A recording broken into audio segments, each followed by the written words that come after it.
salut à tous, bonjour, bienvenue dans le talk de France Info. Qui c'est qu'on a là? On a Julot, toujours là, salut Julot. Analou, salut.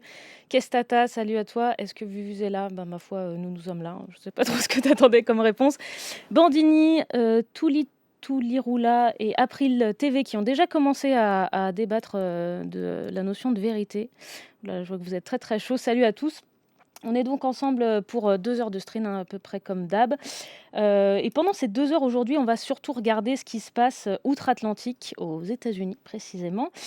Parce que certes, ce n'est pas notre président qui a été élu mardi dernier, mais le 47e président d'une puissance mondiale dont les actions ont des effets dans notre pays à nous, en Europe et puis un peu partout dans le monde finalement.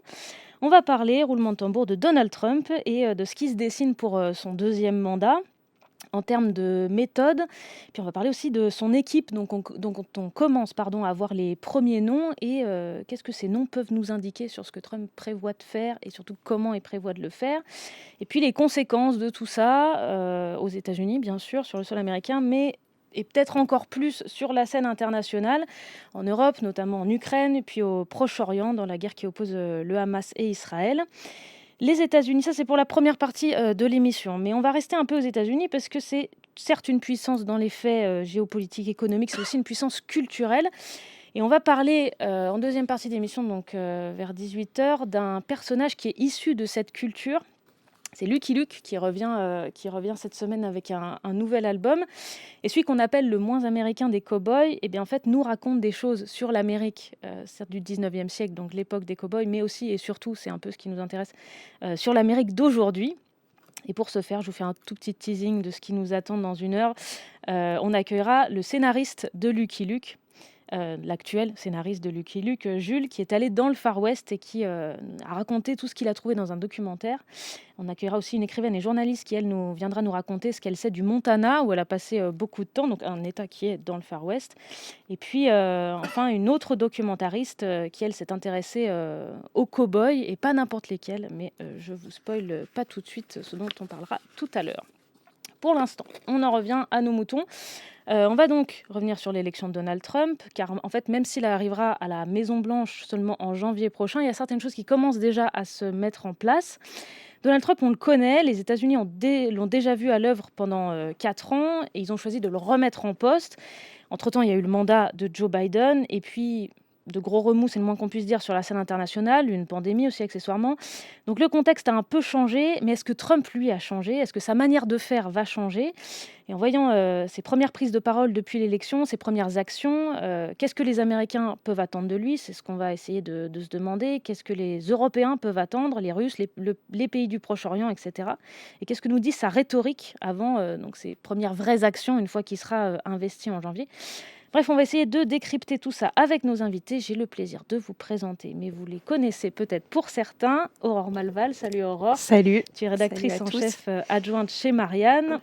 À tes côtés, Mathieu Gallard. Salut Mathieu. Bonjour. Directeur d'études chez Ipsos. Et tu as publié un livre qui s'appelle « Les États-Unis au bord de la guerre civile ». C'est aux éditions de l'Aube. Et puis enfin, Jean-Christophe Gallien, bonjour. Bonjour. Politologue et communicant politique. Bienvenue à tous les trois. Merci beaucoup d'être avec nous. Je voulais commencer notre discussion avec une petite phrase, 2 petites phrases même, de Donald Trump évidemment. La première, c'est « I will fix it », qu'on a beaucoup entendu, « je vais arranger ça ». Donc c'est une phrase qu'il a répétée pendant sa campagne énormément. Et puis cette autre phrase, « je ne vais pas commencer de guerre, je vais arrêter les guerres ». On a entendu, on a beaucoup lu que Donald Trump était adepte du rapport de force. C'est ça sa méthode. Enfin, qu'est-ce que ça va dire sur sa méthode? Est-ce qu'avec Donald Trump, il n'y aura plus de diplomatie?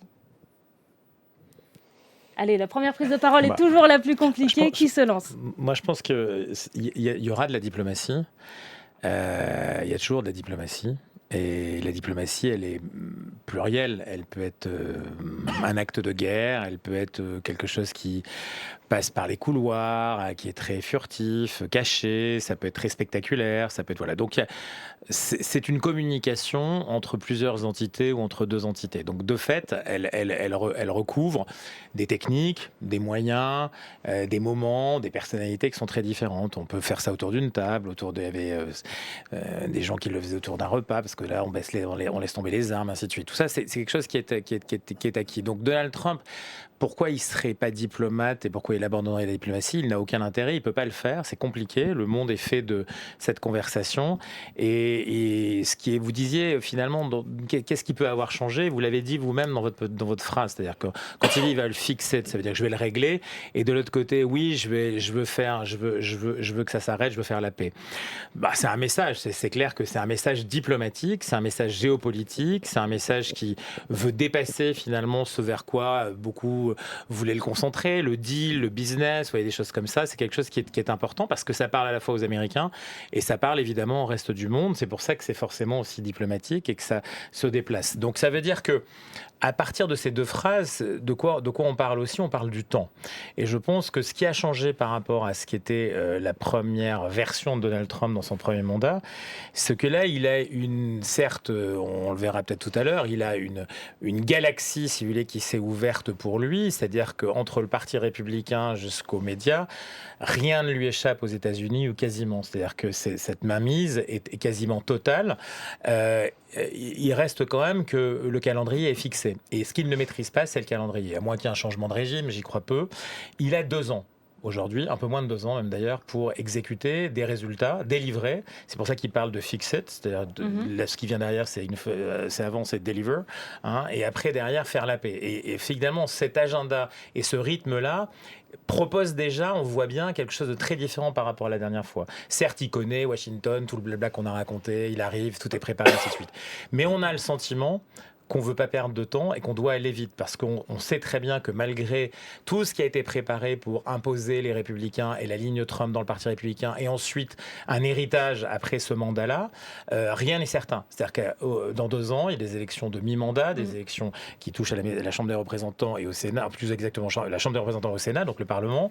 Eh bien, on peut non pas se retrouver embarqué dans le sens inverse, mais compte tenu de la proximité des résultats dans beaucoup de circonscriptions, qu'elles soient cantonales, vous voyez, tout ce qui s'est passé, même si la photographie est très dominante, eh bien, on peut avoir un retour de bâton immédiat, comme ça se fait très souvent, que ce soit Donald Trump, Barack Obama, vous voyez ce que je veux dire, tout le monde peut passer par là. Et donc, c'est pareil aussi à l'extérieur du monde. Le monde est beaucoup plus complexe et beaucoup plus multiple que ce qu'il a vécu, lui, quand il est arrivé la première fois. Vous l'avez dit, conflit, Covid, appétit, alliances qui se sont concrétisées. C'était pas le cas auparavant. Quand il va parler à la Russie, il parle plus simplement à la Russie, il parle à un ensemble dont la Russie se veut tête de pont, mais c'est Chine, Iran et puis Corée du Nord. C'est pas les amis des États-Unis. Alors, ce sont peut-être les amis de Donald Trump, j'y crois peu, mais c'est pas les amis. Donc, c'est très compliqué de régler aujourd'hui les problèmes. Donc, il fait face à cette obligation qui est de dire je me suis engagé à délivrer, je me suis engagé à régler, mais je veux faire la paix, pourquoi pas, mais la temporalité est dans ces mots, en sous-titrage. Et ce qui va rester de Donald Trump, c'est, je parle sous le contrôle de mes collègues, c'est la versatilité, l'agilité. C'est-à-dire que c'est quelqu'un qui, de toute manière, ne s'obstinera pas. Et donc, dans ce temps qui est très compté, dans ce contexte qui a beaucoup bougé, qui n'est pas du tout le même si lui connaît un certain nombre des acteurs, on verra comment il va bouger les lignes à partir de ce projet, à partir de ce qui s'est passé. Mathieu ? Oui, en fait, avec Donald Trump, il y a toujours la différence entre, globalement, les paroles et les actes. Il a une parole qui est extrêmement performative, il dit tout le temps qu'il va agir, c'est vraiment l'homme fort par excellence. Est-ce que les actes suivent? Pas forcément, et on l'a bien vu dans son premier mandat, où très très clairement, tout ce qu'il annonçait pendant la campagne électorale de 2016 ne s'est pas réalisé sur le terrain. Et c'est tout simplement lié au fait que il a des contraintes. Et il a des contraintes qui sont très fortes. C'est vrai un peu dans toutes les élections. Bien sûr, mais c'est vrai. Mais je veux dire, un Barack Obama, un Joe Biden, bon, ils savent très bien qu'ils ont des contraintes sur le plan international comme sur le plan intérieur. Et donc, ils ont tendance à avoir en campagne, évidemment, une rhétorique de campagne, mais quand même avec sans doute une meilleure prise en compte de ces contraintes. Et les contraintes, effectivement, elles sont là. Sur le plan international, c'est extrêmement clair. On a les États-Unis qui restent une puissance dominante, qui reste la première puissance mondiale au niveau économique, au niveau militaire, et j'en passe. Mais une puissance qui, quand même, est plus ou moins sur le recul, même si ça dépend des domaines. Et on sent bien, on le sent dans tous les aspects qu'elle est sur le recul. Et d'ailleurs, évidemment, depuis 2016, Donald Trump, ce qu'il cherche à faire, c'est montrer que l'Amérique est de retour, Make America Great Again. Mais il a des contraintes qui sont liées effectivement au recul de la puissance économique américaine, à la montée en puissance de la Chine, à la montée en puissance d'un Sud global qui s'organise, j'irai peut-être pas jusque-là, mais en tout cas tente de s'organiser. Donc ça, effectivement, ça va être des freins puissants à son action. Et puis c'est la même chose sur le plan intérieur. On a beaucoup parlé en France du fait que c'était une victoire large, on a parlé de vagues, de raz-de-marée. Bon, moi, je pense que c'est vraiment faire une erreur d'analyse, mais à la limite, admettons. Mais ça, est-ce que c'est pas parce qu'en fait, on s'y attendait pas On s'y attendait pas. Tout ce qu'on a dit avant le 5 novembre, c'est que ça allait être serré, et en fait, c'était pas tant serré que ça. C'est serré. Enfin, moi, non, mais cette élection-là, oui, le lendemain du scrutin, ça paraissait être vraiment très large. Mais le problème, c'est que les États-Unis, et c'est pareil à chaque élection présidentielle, le dépouillement prend longtemps. Et là, on a des millions de bulletins de vote de Californie, de la côte ouest qui arrivent. Et là, on a environ 2 points d'écart entre les deux candidats. On va finir à 1,5 point d'écart. Ça va être le même écart que pour l'élection présidentielle française de 1974, Mitterrand-Giscard, dont, dans la mythologie politique française, c'est une élection incroyablement serrée sur le fil du rasoir. Donc, c'est un peu difficile de dire que d'un côté, c'est une vague et de l'autre côté, c'est incroyablement serré quand l'écart est le même. Mais en tout cas, il a quand même le contrôle du Congrès, ce qui peut lui permettre d'agir au plan international. Le Sénat est extrêmement important pour signer les traités, et au plan intérieur. Mais ce contrôle, là encore, il est réel, mais il y a des ambivalences, il n'est pas total. C'est vrai que par rapport à 2016, une des différences énormes, c'est que Donald Trump, il a un contrôle énorme sur le Parti républicain. Le Parti républicain, désormais, c'est son parti. Pas total, dans le sens où il reste 2-3 sénateurs qui parfois ne votent pas avec lui. Il reste une poignée de représentants, mais qui parfois ne votent pas avec lui. Et je vous rappelle quand même qu'il n'y a pas plus tard qu'1 an, il y a eu un psychodrame pendant des mois et des mois pour savoir qui allait être le président de la Chambre des représentants, c'est-à-dire le président du groupe républicain à la Chambre des représentants. Tout simplement parce qu'il y a quand même des divisions profondes à l'intérieur de ce groupe. Il y a une partie de ce groupe qui est totalement trumpiste, et alors là de manière fanatique. Il y en a quand même qui restent sur des positions un peu plus modérées, et ça peut avoir un impact sur l'agenda de Trump, à la fois sur le plan international, et c'est vrai notamment sur la question ukrainienne, où quoi qu'il arrive, il y a encore chez les républicains des faucons traditionnels qui sont là vraiment pour affirmer la puissance américaine dans l'opposition à la Russie, et il y en a qui vont être beaucoup plus sur une position isolationniste, l'idée étant de faire la paix le plus vite possible, à peu importe le prix pour l'Ukraine. Et ça sera vrai aussi sur le plan intérieur. Enfin, on parle beaucoup de Elon Musk, et on a raison, de son poids potentiel dans la prochaine administration. Tous les républicains vont pas être d'accord avec la ligne de Elon Musk, qui est globalement une ligne libertarienne. Il faut tailler dans tous les programmes sociaux, dans le système de santé, dans la protection sociale. Ça, il y a beaucoup de républicains. Quand ils font campagne, ils sont pour, mais en fait, ils voient très bien que sur le terrain, s'ils le font, leur électorat populaire va pas suivre. Donc voilà, il y a beaucoup de choses qui font que Trump, oui, il a cette rhétorique, mais bon, on va bien voir ce que ça donne. Je pense que rien n'est joué encore sur son bilan. Enfin, oui, évidemment, rien n'est joué sur son bilan, mais sur ce qu'il va pouvoir faire. Et sur sa méthode Aurore. Ouais, très, très rapidement, pour revenir un peu sur la question internationale et la façon dont il est perçu, je pense qu'il y a quelque chose qui est assez, finalement, qui est assez subtil, en fait, chez Trump. C'est-à-dire qu'il arrive avec un slogan un peu gros rouge qui tâche, Make America Great Again, et en même temps, il arrive à avoir en tout cas, cette perception, à l'extérieur, que l'Amérique se recentre sur elle. L'Amérique se recentre sur elle, les États-Unis se recentrent sur eux, qui seront moins interventionnistes, qui seront plus respectueux même aussi des équilibres géopolitiques ailleurs. À l'inverse, justement, on en parlait des traditionnels faucons républicains qui sont à l'origine quand même de beaucoup de guerres, en tout cas de ces 50 dernières années, notamment, principalement au Moyen-Orient, et même par rapport à des questions, je dirais, géopolitiques un peu plus subtiles, comme celle du commerce aussi, on l'a vu, il y a aussi une honnêteté, quelque chose en tout cas qui ressemble chez Trump à de l'honnêteté, c'est-à-dire que les Obama n'étaient pas du tout plus sympathiques avec l'Europe ou la France dans la négociation des accords commerciaux, mais en fait Trump par son attitude et justement ce franc-parler, a été le premier qui a provoqué en réaction cette pensée, enfin cette parole en France et en Europe de dire ah ben, en fait les Américains jouent pour eux et il serait temps que nous on s'occupe de nous. Donc ça, bien sûr que ça existait avant et d'ailleurs Biden n'est pas du tout revenu sur justement le protectionnisme, sur la défense en fait de tout ce qui pouvait être justement de l'industrie américaine, de sa production, n'était pas du tout plus pro-européen, plus sympa entre guillemets. J'emploie à dessein ce terme parce que c'est aussi sur ces notions-là que se joue, je veux dire, l'attitude de Trump. Et en fait, on avait cette fausse image que en fait Trump serait, parce que c'était un peu le bad guy, qu'il était perçu comme ça.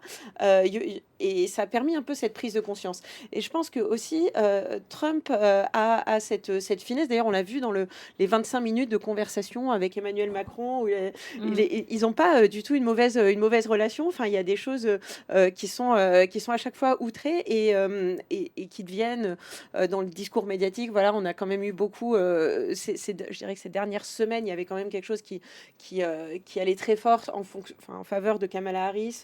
Il y a un peu cet espoir que finalement le peuple, je vais le dire de façon triviale, il y avait en tout cas en France et chez les commentateurs le côté de le peuple n'est finalement pas si bête pour élire Trump. Et en fait, il y a vraiment dans l'élection de Trump et dans la façon dont elle est perçue ailleurs dans le monde, cette revanche du peuple contre les élites. Et il y a d'ailleurs de la même façon, je pense que c'est là un des points communs aussi principal entre ce qui s'est passé aux États-Unis et ce qui s'est passé ailleurs dans le monde le soir de l'élection de Trump, c'est des gens qui étaient devant leur télévision et qui étaient contents de voir les commentateurs faire la gueule.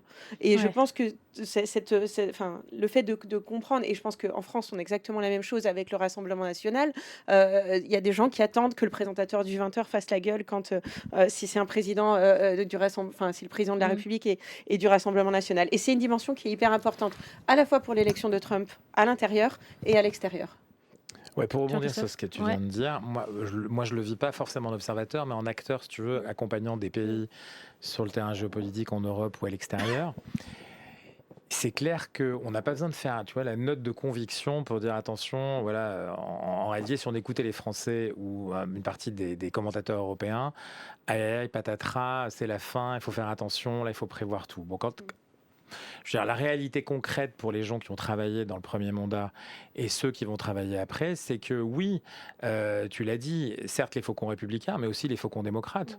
Le printemps arabe, qui est une déstabilisation totale, même si au départ c'est une très belle idée, c'est Hillary Clinton, Barack Obama, avec une cellule qui est héritée du fils Bush, et ainsi de suite. Donc on peut répéter Wolfowitz dans les années précédentes avec son fils, qui est d'ailleurs ambassadeur à Varsovie des États-Unis, le seul qui est accepté par les faucons républicains dans le blocage des nominations d'ambassadeurs 6 mois avant les événements en Ukraine.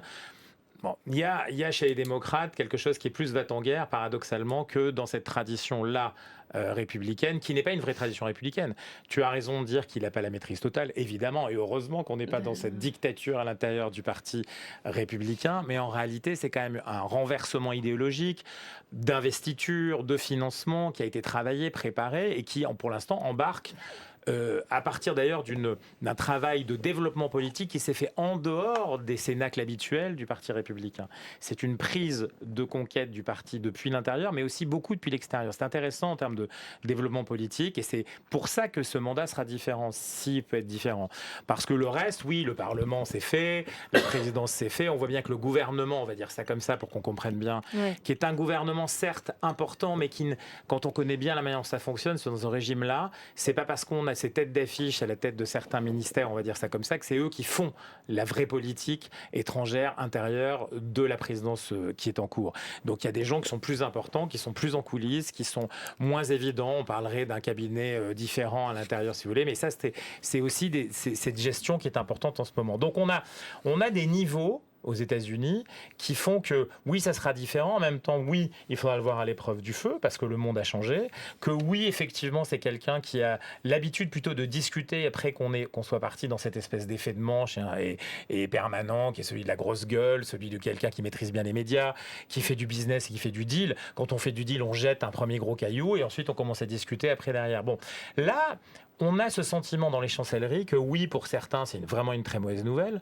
Pour d'autres, c'est une manière de se bouger. Pour d'autres, enfin, on va pouvoir parler avec un interlocuteur clair et dont on sait exactement ce qu'il pense et ce qu'il pense et ce qu'il dit et plutôt ce qu'il pense. C'était pas le cas du tout avec Barack Obama. Barack Obama, pour parler de diplomates, c'était un enfer. Demandez à François Hollande s'il était content de se retrouver seul par rapport à Bachar el-Assad à un moment donné où l'autre lui avait dit d'aller commencer. Donc c'est des enjeux graves.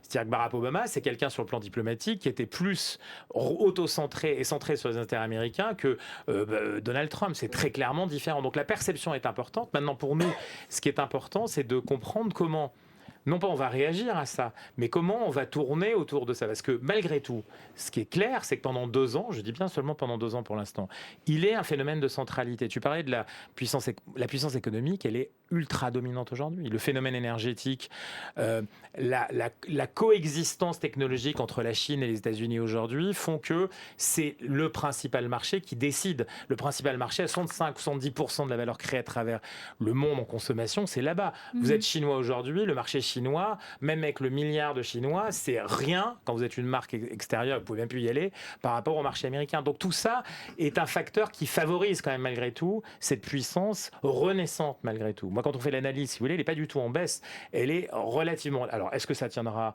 2 ans, 3 ans, 5 ans, 6 ans? Mais dans cette période-là, elle est plus forte que l'effondrement chinois qui est en cours, malgré des subventions énormes, malgré ce qui se passe, la difficulté russe qui n'est que... la puissance russe qui n'est que militaire aujourd'hui, mais qui est peu grand-chose, puisque c'est un PIB même pas gros comme celui de l'Italie. Si vous voulez, c'est... Alors après, il y a des réserves, il y a des sous-sols, il y a de l'eau, il y a des forêts, tout ce que vous voulez. Mais concrètement, c'est ça qui est important. Maintenant, le monde, vous l'avez dit, alors pour le coup, tu l'as dit, les BRICS, c'est quelque chose. Le Sud global s'organise. À Kazan, il s'est passé un sommet qui a plutôt été favorable à Vladimir Poutine, mais qui est très diplomatique. Là, pour le coup, on n'est pas dans des vraies concrétisations. Ça peut se rediscuter complètement.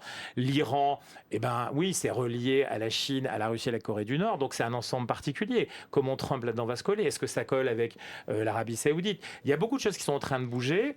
Et donc, si vous voulez, ce qui est important, c'est que ça ouvre des portes qui s'était refermé. Alors ça, est-ce que ça fait la paix? Est-ce que ça continue la guerre? Est-ce que ça développe d'autres conflits? Ou est-ce qu'au contraire, ça réouvre d'autres possibilités? C'est ça qui est intéressant. Des portes vont se rouvrir et se refermer. Alors comment? Aujourd'hui, c'est difficile de le dire, mais prenons le cas concret, par exemple, on n'a pas parlé, de l'Indo-Pacifique. Je ne vois pas comment, contrairement à ce qui a été dit, il abandonnerait totalement Taïwan dans une guerre des microprocesseurs dans laquelle Taïwan est trop importante. Les États-Unis, même s'il a dit... Par une politique de protectionnisme, il laisserait la Chine agir un peu comme elle veut. Il n'y aurait qu'un deal géographique qui dit vous nous foutez la paix en Amérique du Sud, on se partage l'Afrique en deux. J'y crois pas un seul instant à ça, mais quand je vous dis ça, et de l'autre côté, on vous fout la paix avec le Pacifique, ce qui est déjà en partie commercialement repris par les Chinois. On l'a vu en Nouvelle-Calédonie récemment chez nous. Donc c'est à la fois quelque chose qui paraît très spectaculaire, je suis d'accord, mais qui l'est pas totalement, mais qui pendant 2 ans est quand même assez total. Et donc ça veut dire que nous, on a besoin de saisir les portes qui vont s'ouvrir ou pas s'ouvrir, sur le plan diplomatique, sur le plan business, sur le plan de tout ce qui vient autour de ça. C'est difficile à lire, mais c'est peut-être plus lisible que si on a vu Kamala Harris, si vous voulez, dans un continuum de ce qui se passait avec Biden, sans forcément avoir quelque chose d'aussi clair au niveau intérieur aux États-Unis. Alors, juste un truc, Cyril, il y a un message dans le chat qui nous dit que la fenêtre du live a rétréci, qu'il y a une bordure noire. Je ne sais pas si tu as ça de ton côté. Ok. Apparemment, c'est de votre côté, parce que nous, effectivement, sur le retour, tout va bien. Et j'enchaîne sur... tu parlais à l'instant de l'équipe, justement, qui a commencé à être un peu annoncée. Et tu disais, Jean-Christophe, qu'au final, c'est pas que ça a pas d'importance, mais que voilà, nous, on prend ces personnages et on regarde qui sont ces personnages en essayant de deviner quelle va être la politique derrière et comment ça va se passer, et qu'au final, c'est pas exactement ça. Jeff Cesselawi nous dit Trump a nommé un défenseur de la colonisation à tout va. Je pense que tu fais mention d'un certain Mike Huckabee, qui est donc le nouvel ambassadeur en Israël et qui effectivement symbole d'une ligne très pro-israélienne et qui avait dit c'était en 2017 je crois, quelque chose comme la Cisjordanie occupée, ça n'existe pas. Moi je pense à autre chose, enfin dans ce qu'on parle qui n'est pas lié à l'équipe première, mais sur la place à l'international, Vladimir Poutine, qui a quand même reconnu que Trump avait bien géré son attaque au mois de juillet dernier, qu'il avait montré qu'il était un homme fort, est-ce que cette administration Trump va réussir à dialoguer, en fait, est-ce que justement, quelle porte elle va, tu parlais des portes ouvertes, quelle porte elle va ouvrir en Ukraine et puis dans la guerre au Proche-Orient? Ça fait beaucoup de différentes questions. Les portes. Oui, non, Les mais portes. en fait, vraiment, enfin, je pense qu'il y a quand même une relative inconnue sur la manière dont tout simplement cette nouvelle administration, va tenter de régler la situation en Ukraine. Alors évidemment, au lendemain de l'élection de Trump, tout le monde était un petit peu paniqué en se disant bon, c'est absolument fini pour Zelensky qui devait pleurer toutes les larmes de son corps à l'annonce des résultats. Est-ce que c'est si certain que ça? Pas forcément. Là, on a eu des échos. Alors, est-ce qu'ils sont absolument confirmés? Je sais pas. Mais sur le coup de fil entre C'est ça. Trump et Donc, ce serait Poutine, parlé selon le Washington Post, et puis le Kremlin a démenti 2 jours après. voilà, certains Le qui lendemain. disent que lors de ce coup de fil, Trump aurait quand même rappelé à Poutine que les Américains disposaient de beaucoup de troupes en Europe, ce qui bon quand même est aussi un moyen de montrer que bon il n'est pas prêt. Enfin voilà, il y a un rapport de force qui est en train de se mettre en place. Et voilà, quelque part, on était dans une situation en Ukraine où les Russes, bon alors reprenaient la main, en tout cas étaient plutôt dans une phase offensive, quoi. Bon, ça reste toujours, voilà, ils grignotent le territoire ukrainien, hein, parce on a bien compris depuis 2022 que c'est plus des immenses offensives. Mais en gros, ils étaient quand même dans une phase plutôt bonne pour eux. Donc c'est vrai que est-ce que finalement d'avoir un Trump qui a dit immédiatement qu'il voulait régler la situation Oui, très c'est très ça. En rapidement, 24 heures. c'était forcément bon. On a bien compris que ça ne serait pas en 24 heures, mais ça Les je pense que promesses tout le de monde l'avait campagne, tout plus ou ça, moins ce qu'on en disait tête. tout à l'heure. Mais est-ce que finalement c'est une si bonne nouvelle que ça pour Vladimir Poutine et pour les Russes? C'est pas certain du tout. Mais je pense que, enfin. Mais on l'a bien vu pendant le premier mandat et je pense que ça sera encore le cas là. Euh, Trump, il a des grandes orientations, on va dire, mais que après les détails techniques et l'orientation, enfin la mise en place opérationnelle de ces grandes orientations. C'est le flou et on voit comment les choses se mettent en place sur le terrain. Donc effectivement, comme tu le disais, sur absolument tous les domaines, ça va être de la négociation, du deal et ça va être le cas en Ukraine. Mais à ce stade, franchement, moi, j'ai aucune idée, mais bon, est-ce que quelqu'un a une idée très claire Mais est-ce que, par voilà, exemple, quelle va être l'orientation claire ouais. et est-ce que Trump va essayer de tordre la main à Poutine? Est-ce qu'il va totalement lâcher l'Ukraine? Ça peut être l'un comme l'autre, comme ça peut être enfin entre les deux et à quel Est-ce que degré, je sais justement pas. entre ces deux personnages, est-ce que, enfin c'est peut-être naïf ce que je dis, hein, mais je fais un peu exprès, est-ce que Poutine n'aura pas plus envie de parler avec Donald Trump Ça, alors, étant donné les personnalités? C'est sûr. Oh. oui, ça c'est fort possible. Mais en fait, je pense que même dans le conflit russo-ukrainien, je dirais presque que et Poutine et Zelensky peuvent avoir plus envie de parler à Trump. J'écoutais justement des Ukrainiens qui s'exprimaient sur cette question à la télévision française. Et j'étais assez surprise, et d'ailleurs comme le reste du plateau, visiblement, d'entendre qu'en fait, Trump n'avait pas du tout mauvaise presse en Ukraine et que c'était pas du tout le cliché qu'on avait peut-être trop en Europe occidentale, Comme nous, que Trump serait hyper pro-Poutine et et que justement certains de ces observateurs, et non seulement observateurs mais acteurs, puisque c'était des Ukrainiens, disaient qu'il n'était pas mal perçu et que même avec Zelensky, il pouvait avoir des conversations et justement engager un dialogue qui serait peut-être effectivement, alors il pas régler le conflit en 24 heures, mais en tout cas qui va permettre de mettre les gens autour de la table, et parce que c'est comme ça aussi qu'on fait de la diplomatie. Et là, jusqu'à présent, c'était pas possible, en tout cas pas dans ces termes. Donc, enfin, encore une fois, il y a ce que dit Trump, il y a ce que fait Trump, il y a aussi la façon dont il amène les choses avec ce côté voilà, de rupture très caricaturale, et en même temps, il y a aussi des choses qui, à mon avis, sont un peu plus fines. Par rapport à la question, en revanche, israélienne, enfin, et palestinienne, c'est plus compliqué à dire. Enfin, je vois pas nécessairement, enfin, les États-Unis avoir une action du coup déterminante sur l'issue de ce conflit.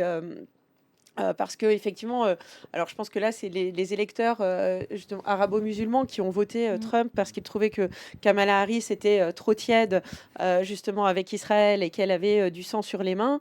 Bon, bah là, c'est sûr que le message envoyé, en tout cas, parce que la personne que vous avez citée, je crois, n'est pas la seule personne du gouvernement qui est Non, non, non, pro-israélien. bien sûr que non. Enfin, quand je dis pro-israélien, vraiment pro-israélien. Oui, bah, le parce qu'on soit secrétaire les- d'État Oui. Marco Rubio est totalement Oui, sur qui- une qui- ligne. qui est sur une Enfin, ils le ligne, sont tous. Hein. Ouais. Donc effectivement, là sur cette question, en même temps, j'ai envie de dire que Donald Trump n'avait pas non plus annoncé autre chose. Donc Mais encore c'est une fois, difficile c'était pas une fausse d'imaginer aussi promesse, que le président américain va lâcher Israël. Oui, et puis en même temps, le Historiquement. président américain, celui-là, ses accords d'Abraham, ses accords de Doha. On n'est pas dans quelque chose qui est aussi binaire, si vous voulez. En plus, moi, je serais israélien. Oui, à la fois, ça peut être une bonne nouvelle quand on s'appelle Benjamin Netanyahou, mais pas forcément. C'est pas quelqu'un il est d'abord évangéliste, ce garçon. Non, l'ambassadeur en Ouais. question. Donc lui, alors pour le coup, Gabriel. juif, c'est une priorité, mais une priorité du moment. Donc moi, je pense qu'à chaque fois, si vous voulez, ce qui va se passer, c'est que très concrètement, pour qu'il y ait des accords, il faut qu'il y ait des possibilités d'avoir un intérêt dans cet accord. Aujourd'hui, c'est compliqué même pour Vladimir Poutine d'avoir la même relation qu'il avait avec Donald Trump il y a 4 ans. Il est devenu, où il veut s'incarner comme le leader des anti-occidentaux. Les États-Unis, même avec Donald Trump, c'est un pays et c'est la capitale du monde occidental. C'est la powerhouse, c'est là où ça se situe. Et après, il y a l'Europe, éventuellement. Ça, c'est un point important. Par contre, là, et de la même manière, Donald Trump, il peut pas baisser la garde totalement par rapport à cette espèce d'ensemble qui déteste les États-Unis. L'Iran, la Chine, là-dedans, il y a son principal ennemi, la Russie, la Corée du Nord. C'est compliqué à expliquer si jamais ça se fait au détriment des intérêts américains, ne serait-ce que parce qu'on veut économiser de l'argent, qu'on veut arrêter. Par contre, pour les Européens, ce qui est très important à comprendre, c'est que je pense que la ligne sur l'OTAN est bien réelle. C'est-à-dire non pas sortir de l'OTAN, mais d'obliger, on voit bien que ça s'est joué là. Mark Rutte a très vite pris la parole. On se demandait pourquoi d'ailleurs, mais pour dire attention, la Corée du Nord, c'est des gens qui sont maintenant sur le terrain en Ukraine, c'est des gens qui peuvent attaquer aussi les États-Unis. Vous voyez, on essaie d'impliquer les États-Unis dans l'affaire de l'OTAN. Donc l'Europe a été otanisée par les démocrates, c'est pas par les républicains, elle a été otanisée, elle s'est orientalisée parce qu'on est parti de l'autre côté, mais la vraie dimension nouvelle, c'est l'otanisation de l'Europe. Maintenant, cette otanisation, elle peut devenir un vrai défi. Ça, c'est une vraie question qui est posée. Si Donald Trump va au bout de ses idées, et là, je pense qu'il ne prend pas un trop gros risque, si vous voulez. C'est pas de lâcher l'Europe, mais c'est de répartir ce qu'il veut, et c'est une obsession depuis le début. Von der Leyen, elle était le ministre de la Défense quand lui était président, quand il avait critiqué l'Allemagne en disant mais vous dépensez pas assez, et c'est vrai que l'Allemagne et que vous êtes même un satellite de la Russie parce que vous dépendez de leur gaz, ainsi de suite. Donc c'est pas. Alors Von der Leyen, ça va être plus compliqué. Vous voyez, là pour le coup, il y a une conversation difficile. Elle était très proche de Biden. Il y avait une navette en permanence entre la Maison Blanche et le Berlaymont à la Commission européenne. C'était rare, ça s'est jamais existé. Une personne qui faisait tous les 3 jours, qui partait, qui revenait. Il n'y avait même pas de communication. C'était quelque chose de très précis, à tel point qu'on disait, si vous voulez, qu'il y avait, voilà, nous, en tant que travailleurs de l'influence européenne, on se disait qu'on ferait bien d'avoir nos bureaux à Washington directement, que ça serait aussi simple. Donc, ce que je veux dire, c'est que là, il y a une reconfiguration européenne. Ça va être le deal ukrainien, ça va être compliqué pour lui et pour Poutine, les deux. C'est difficile de lâcher prise dans un moment où effectivement il y a un petit avantage. De l'autre côté, on ne veut pas apparaître comme celui qui, s'il réussit pas un coup rapide, ça va perdurer, ça va être long, ça va s'éterniser, et on va retomber dans quelque chose qui a un mauvais agenda. Et là, pour le coup, Trump, il n'aime pas. Il faut que ça aille assez vite. Si ça va pas assez vite, il change de pied. Et ça, c'est assez vrai. Et ça va rester. Et donc, ça explique parfois qu'il se passe rien. Parce que quand on change de pied, après, c'est difficile de repartir de l'autre côté. Là, pour le coup, c'est les Européens qui sont en question, qui vont être en question sur l'aspect de la défense. Je pense que là, c'est un agenda très clair. Après, si on se déplace à travers le monde, c'est plus flou, parce qu'en Amérique du Sud, Marco Rubio, c'est une lecture particulière. Waltz, alors là, c'est des gens qui vont vraiment travailler avec lui. Il a choisi des gens qui ont une vraie ligne idéologique, qui n'est pas exactement celle de Trump d'ailleurs, qui est un peu plus variée, un peu plus soft sur l'Ukraine, un peu plus dure parfois sur l'Amérique du Sud. Vous voyez, donc effectivement, aujourd'hui, on a des portes qui s'ouvrent. Et des portes qui s'ouvrent, ça permet la diplomatie, ça permet l'échange, ça permet des hypothèses, ce qui n'était pas le cas auparavant. C'est des portes qui se confirment aussi pour la Chine. Il n'y a nul doute qu'on aura tu en parlais tout à l'heure, de cette espèce de guerre commerciale qui est à l'œuvre, et la Chine en ce moment, c'est pas facile. Les Chinois, ils ont soit le marché américain, soit le marché européen. Ils ont plus vraiment le leur aujourd'hui. C'est compliqué. Donc ça veut dire que si ça se ferme aux États-Unis, c'est nous qui devons réagir aussi. C'est-à-dire que pour le coup, qu'est-ce qu'on fait? Est-ce qu'on se livre totalement à ces Sachant produits? qu'on a déjà décidé de ou est-ce taxer leur qu'on- voiture voilà, électrique. Donc, comment on fait avec l'électrique? On l'a vu, et tout ça. ouais. Donc voilà, ça bouge des lignes. Et ces portes qui vont être ouvertes et fermées, il faut que nous, on soit capable ici de les animer. Et ce qui va se passer à Washington, on n'y peut pas grand-chose. On peut faire de l'influence, on peut faire du lobbying. C'est déjà compliqué habituellement. Là, avec lui et avec ce contexte-là, il va falloir être très puissant pour pouvoir aller imposer quoi que ce soit ou négocier quoi que ce soit. Et je dis bonjour à tous ceux qui nous rejoignent. Merci LCP pour le raid. Bienvenue à tous, vous êtes sur le talk de France Info et on est en train de parler des États-Unis et on essaye de comprendre. Alors j'ai bien compris qu'on n'allait pas faire de plan sur la comète, mais on essaye de décryper un petit peu ce qu'on peut attendre du deuxième mandat de Trump une fois qu'il sera investi au mois de janvier. L'heure tourne et je voudrais vraiment qu'on parle de l'éléphant dans la pièce, c'est-à-dire d'Elon Musk, dont on a appris la nomination dans un nouveau ministère de l'efficacité gouvernementale, avec alors j'ai noté les tâches qui lui étaient attribuées. Je retourne ma fiche. Je sais plus où c'est. Mais bref, en gros, couper dans les dépenses, réorganiser les agences fédérales, on va en parler aussi, sabrer les réglementations excessives, tout ça. Alors, arrêtez-moi si je me trompe, moi ça me fait penser à Javier Milei, le président argentin, et son plan à la tronçonneuse. On est sur les mêmes méthodes ou On est sur la même idée. Effectivement, il y a le côté, bien sûr, Elon Musk est un libertarien, donc ça rejoint aussi le côté de Javier Milei, en tout cas par rapport à cette inspiration. Mais je dirais même plus loin, et d'ailleurs ça m'a beaucoup surpris quand j'ai vu aujourd'hui les tweets. Alors bon, que Eric Ciotti envoyait des petits tweets à Elon Musk, ça m'étonnait moins. Mais là, quand j'ai vu Guillaume Kasbarian, puis Valérie Pécresse, bon alors après Valérie Pécresse qui salue, donc ces coups de hache dans la fonction, enfin l'équivalent en tout cas de notre fonction publique aux États-Unis. Bon, Valérie Pécresse, je rappelle, elle voulait supprimer 200 000 fonctionnaires quand elle essayait d'être la candidate des Républicains pour la présidentielle. Mais Guillaume Kasbarian qui dit bravo, on va se partager en gros des conseils de bonne efficacité budgétaire. Je suis assez surprise parce que au-delà de la boutade, on voit bien que c'est le côté on va faire un petit post sur X, ça fait jeune, ça fait dynamique, on rebondit là-dessus. Enfin, j'arrive pas à vrai dire à voir exactement le bénéfice politique qui est recherché là-dedans. Mais en tout cas, chez Donald Trump et chez Elon Musk, il y a quelque chose qui va encore plus loin. C'est-à-dire que oui, il y a une question budgétaire, comme elle peut se poser en France ou dans n'importe quelle administration, de rendre plus efficient et de couper dans cette administration centrale. Mais il y a aussi toute une rhétorique qui rejoint un peu celle contre l'État profond, qui rejoint un peu celle du complot justement de ces agences fédérales dans lesquelles seraient employés des fonctionnaires déloyaux et véreux qui menaceraient l'État de l'intérieur. Et donc c'est eux qu'on virerait et qu'on découperait, et c'est Elon Musk qui serait chargé en fait de faire ces travaux-là. Et c'est vraiment quelque chose qui est Donald Trump, quand il parlait justement de ce projet de cost killer d'Elon Musk, il en parle en faisant référence au projet Manhattan, qui était le projet de fabrication secret de la bombe atomique pendant la Seconde Guerre mondiale. Donc là, le clin d'œil historique, il n'est pas du tout anodin, et c'est aussi un peu cette idée de l'ennemi dans l'État dont on veut se débarrasser. Et je trouve ça assez, je trouve ça assez dingue en fait que ça puisse être pris comme ça. Pour dire bravo de vous attaquer au mammouth de la fonction publique carrément. Enfin, c'est presque ce qui est dit en France. Donc, oui, mais du coup, c'est ça qu'on veut faire, mais qu'on n'arrive pas à faire. Mais on veut pas faire. Et on va voir là encore quel sera le bilan de Trump, parce que bon, cette nomination de Musk, c'est très bien. Il y a une logique que ce soit Elon Musk qui soit nommé pour cette tâche-là. Il y a une logique dans le sens où effectivement c'est un ressort assez classique de sa rhétorique, et qu'il est effectivement sur une ligne libertarienne, qui est une ligne assez particulière, qui est sincèrement pas celle de Trump. Trump n'a jamais été particulièrement sur cette ligne.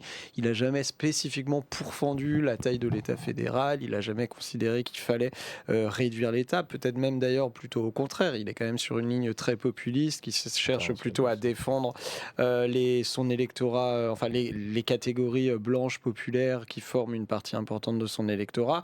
Et là-dessus, enfin, c'est ce que je disais tout à l'heure, je pense, enfin, moi, assez vite, je pense que ça peut clasher entre les deux hommes. Alors, je pense que ça peut clasher parce que bon, on voit qu'ils ont des traits de personnalité assez communs et dont on imagine que au pouvoir, ça peut facilement ne pas très bien fonctionner. Mais même du point de vue purement et simplement de ce qu'il y a derrière idéologiquement, c'est pas du tout la même ligne. Et moi, je pense pas fondamentalement que dès qu'on rentrera dans le dur, dès qu'il s'agira de virer non pas quelques chefs d'administration, directeurs d'administration fédérale extrêmement importants, mais virer des dizaines et des centaines de milliers de fonctionnaires fédéraux, là, ça sera plus la même histoire. Enfin, ça veut dire avoir des conséquences, là encore, très concrètes dans la vie quotidienne de communautés locales, avec ou déjà aux États-Unis. Voilà, notamment, il y a des États dans lesquels le système d'éducation est dans un état quand même assez catastrophique, et ça. Trump, ok, enfin, mais c'est comme partout. On peut dire on va virer des fonctionnaires, très bien, ça mange pas de pain, mais dès qu'on rentre dans le concret, lesquels on vire, bah là, évidemment, on peut plus en virer parce que ça a des conséquences. Cette administration, par rapport à l'éducation, justement, qui est un des ministères les plus récents aussi aux États-Unis. Je crois qu'il a été créé en 79 sous l'administration Carter, et c'est lui qui serait justement le premier visé. Et donc là, on voit aussi une guerre de communication qui s'engage, puisque justement Joe Biden a annoncé aujourd'hui qu'il voulait rajouter des fonds justement pour ce ministère-là. Donc on voit aussi, il va y avoir probablement jusqu'à la prise de pouvoir justement de Donald Trump, un petit peu ce combat.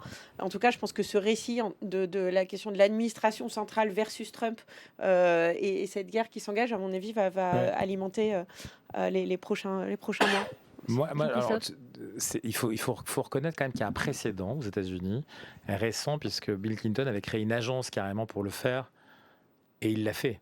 Il a coupé très sévèrement dans la fonction publique fédérale. Il y a eu beaucoup d'agences qui ont été fermées. Ça a été quelque chose qui a déjà été fait par les démocrates. Donc Bill Clinton, ça a été exécuté concrètement. Oui, mais parce que les républicains avaient le Congrès. Non, mais ça a été exécuté par volonté présidentielle et ça a été fait. Là, on restera à voir. Ce qui est intéressant dans l'affaire Trump-Musk, c'est quand même les deux marques mondiales personnel qui existe à travers la planète. Xi Jinping, c'est un président d'une grande puissance, mais tout le monde se fout de savoir qui c'est. On s'en tape même en Asie. Vladimir Poutine, presque moins, parce que c'est quelqu'un qui a commencé à exister, qui d'ailleurs aime à se présenter comme tel, à se marketer, si vous voulez voir se brander comme tel. Là, on a face à deux méga marques. Musk a enfoncé Taylor Swift par X, mais c'était un combat des chefs. C'est-à-dire que c'était une calotte, mais vraiment c'est pris comme tel, et en termes de marque, on peut vraiment analyser comme ça. Et donc là, on a deux marques mondiales, l'une politique, géopolitique maintenant, Monsieur Trump, et de l'autre côté, Elon Musk, qui est une marque technologique, business, spatiale presque aujourd'hui, avec une ambition qui est de partir ailleurs. Lui, on le dit, quand ils allaient aux États-Unis, ils sont fous. C'est un autre monde, voyez. Alors à la base de cette association de deux marques, qui effectivement peut se poser question, soit c'est une vibration géniale et c'est un vortex comme on peut le créer dans certains business, et ça amène tout le monde à aller plus loin, pas forcément dans l'affaire qui est en cours, puisqu'en plus il lui donne un 6 mois ou je sais pas un an pour le faire, mais plutôt sur d'autres aspects. On crée quelque chose qui est différent. On veut embarquer dans cette logique de marché. Rappelez-vous, c'est un marché et ces deux personnes sont des marques d'abord dans un marché politique et géopolitique. Et ils considèrent le monde comme ça, comme un marché politique et géopolitique. Il faut vraiment bien voir comme ça. Il ne faut pas le voir avec notre matrice à nous. Nous, on est dépassés. Ça pose une question d'ailleurs.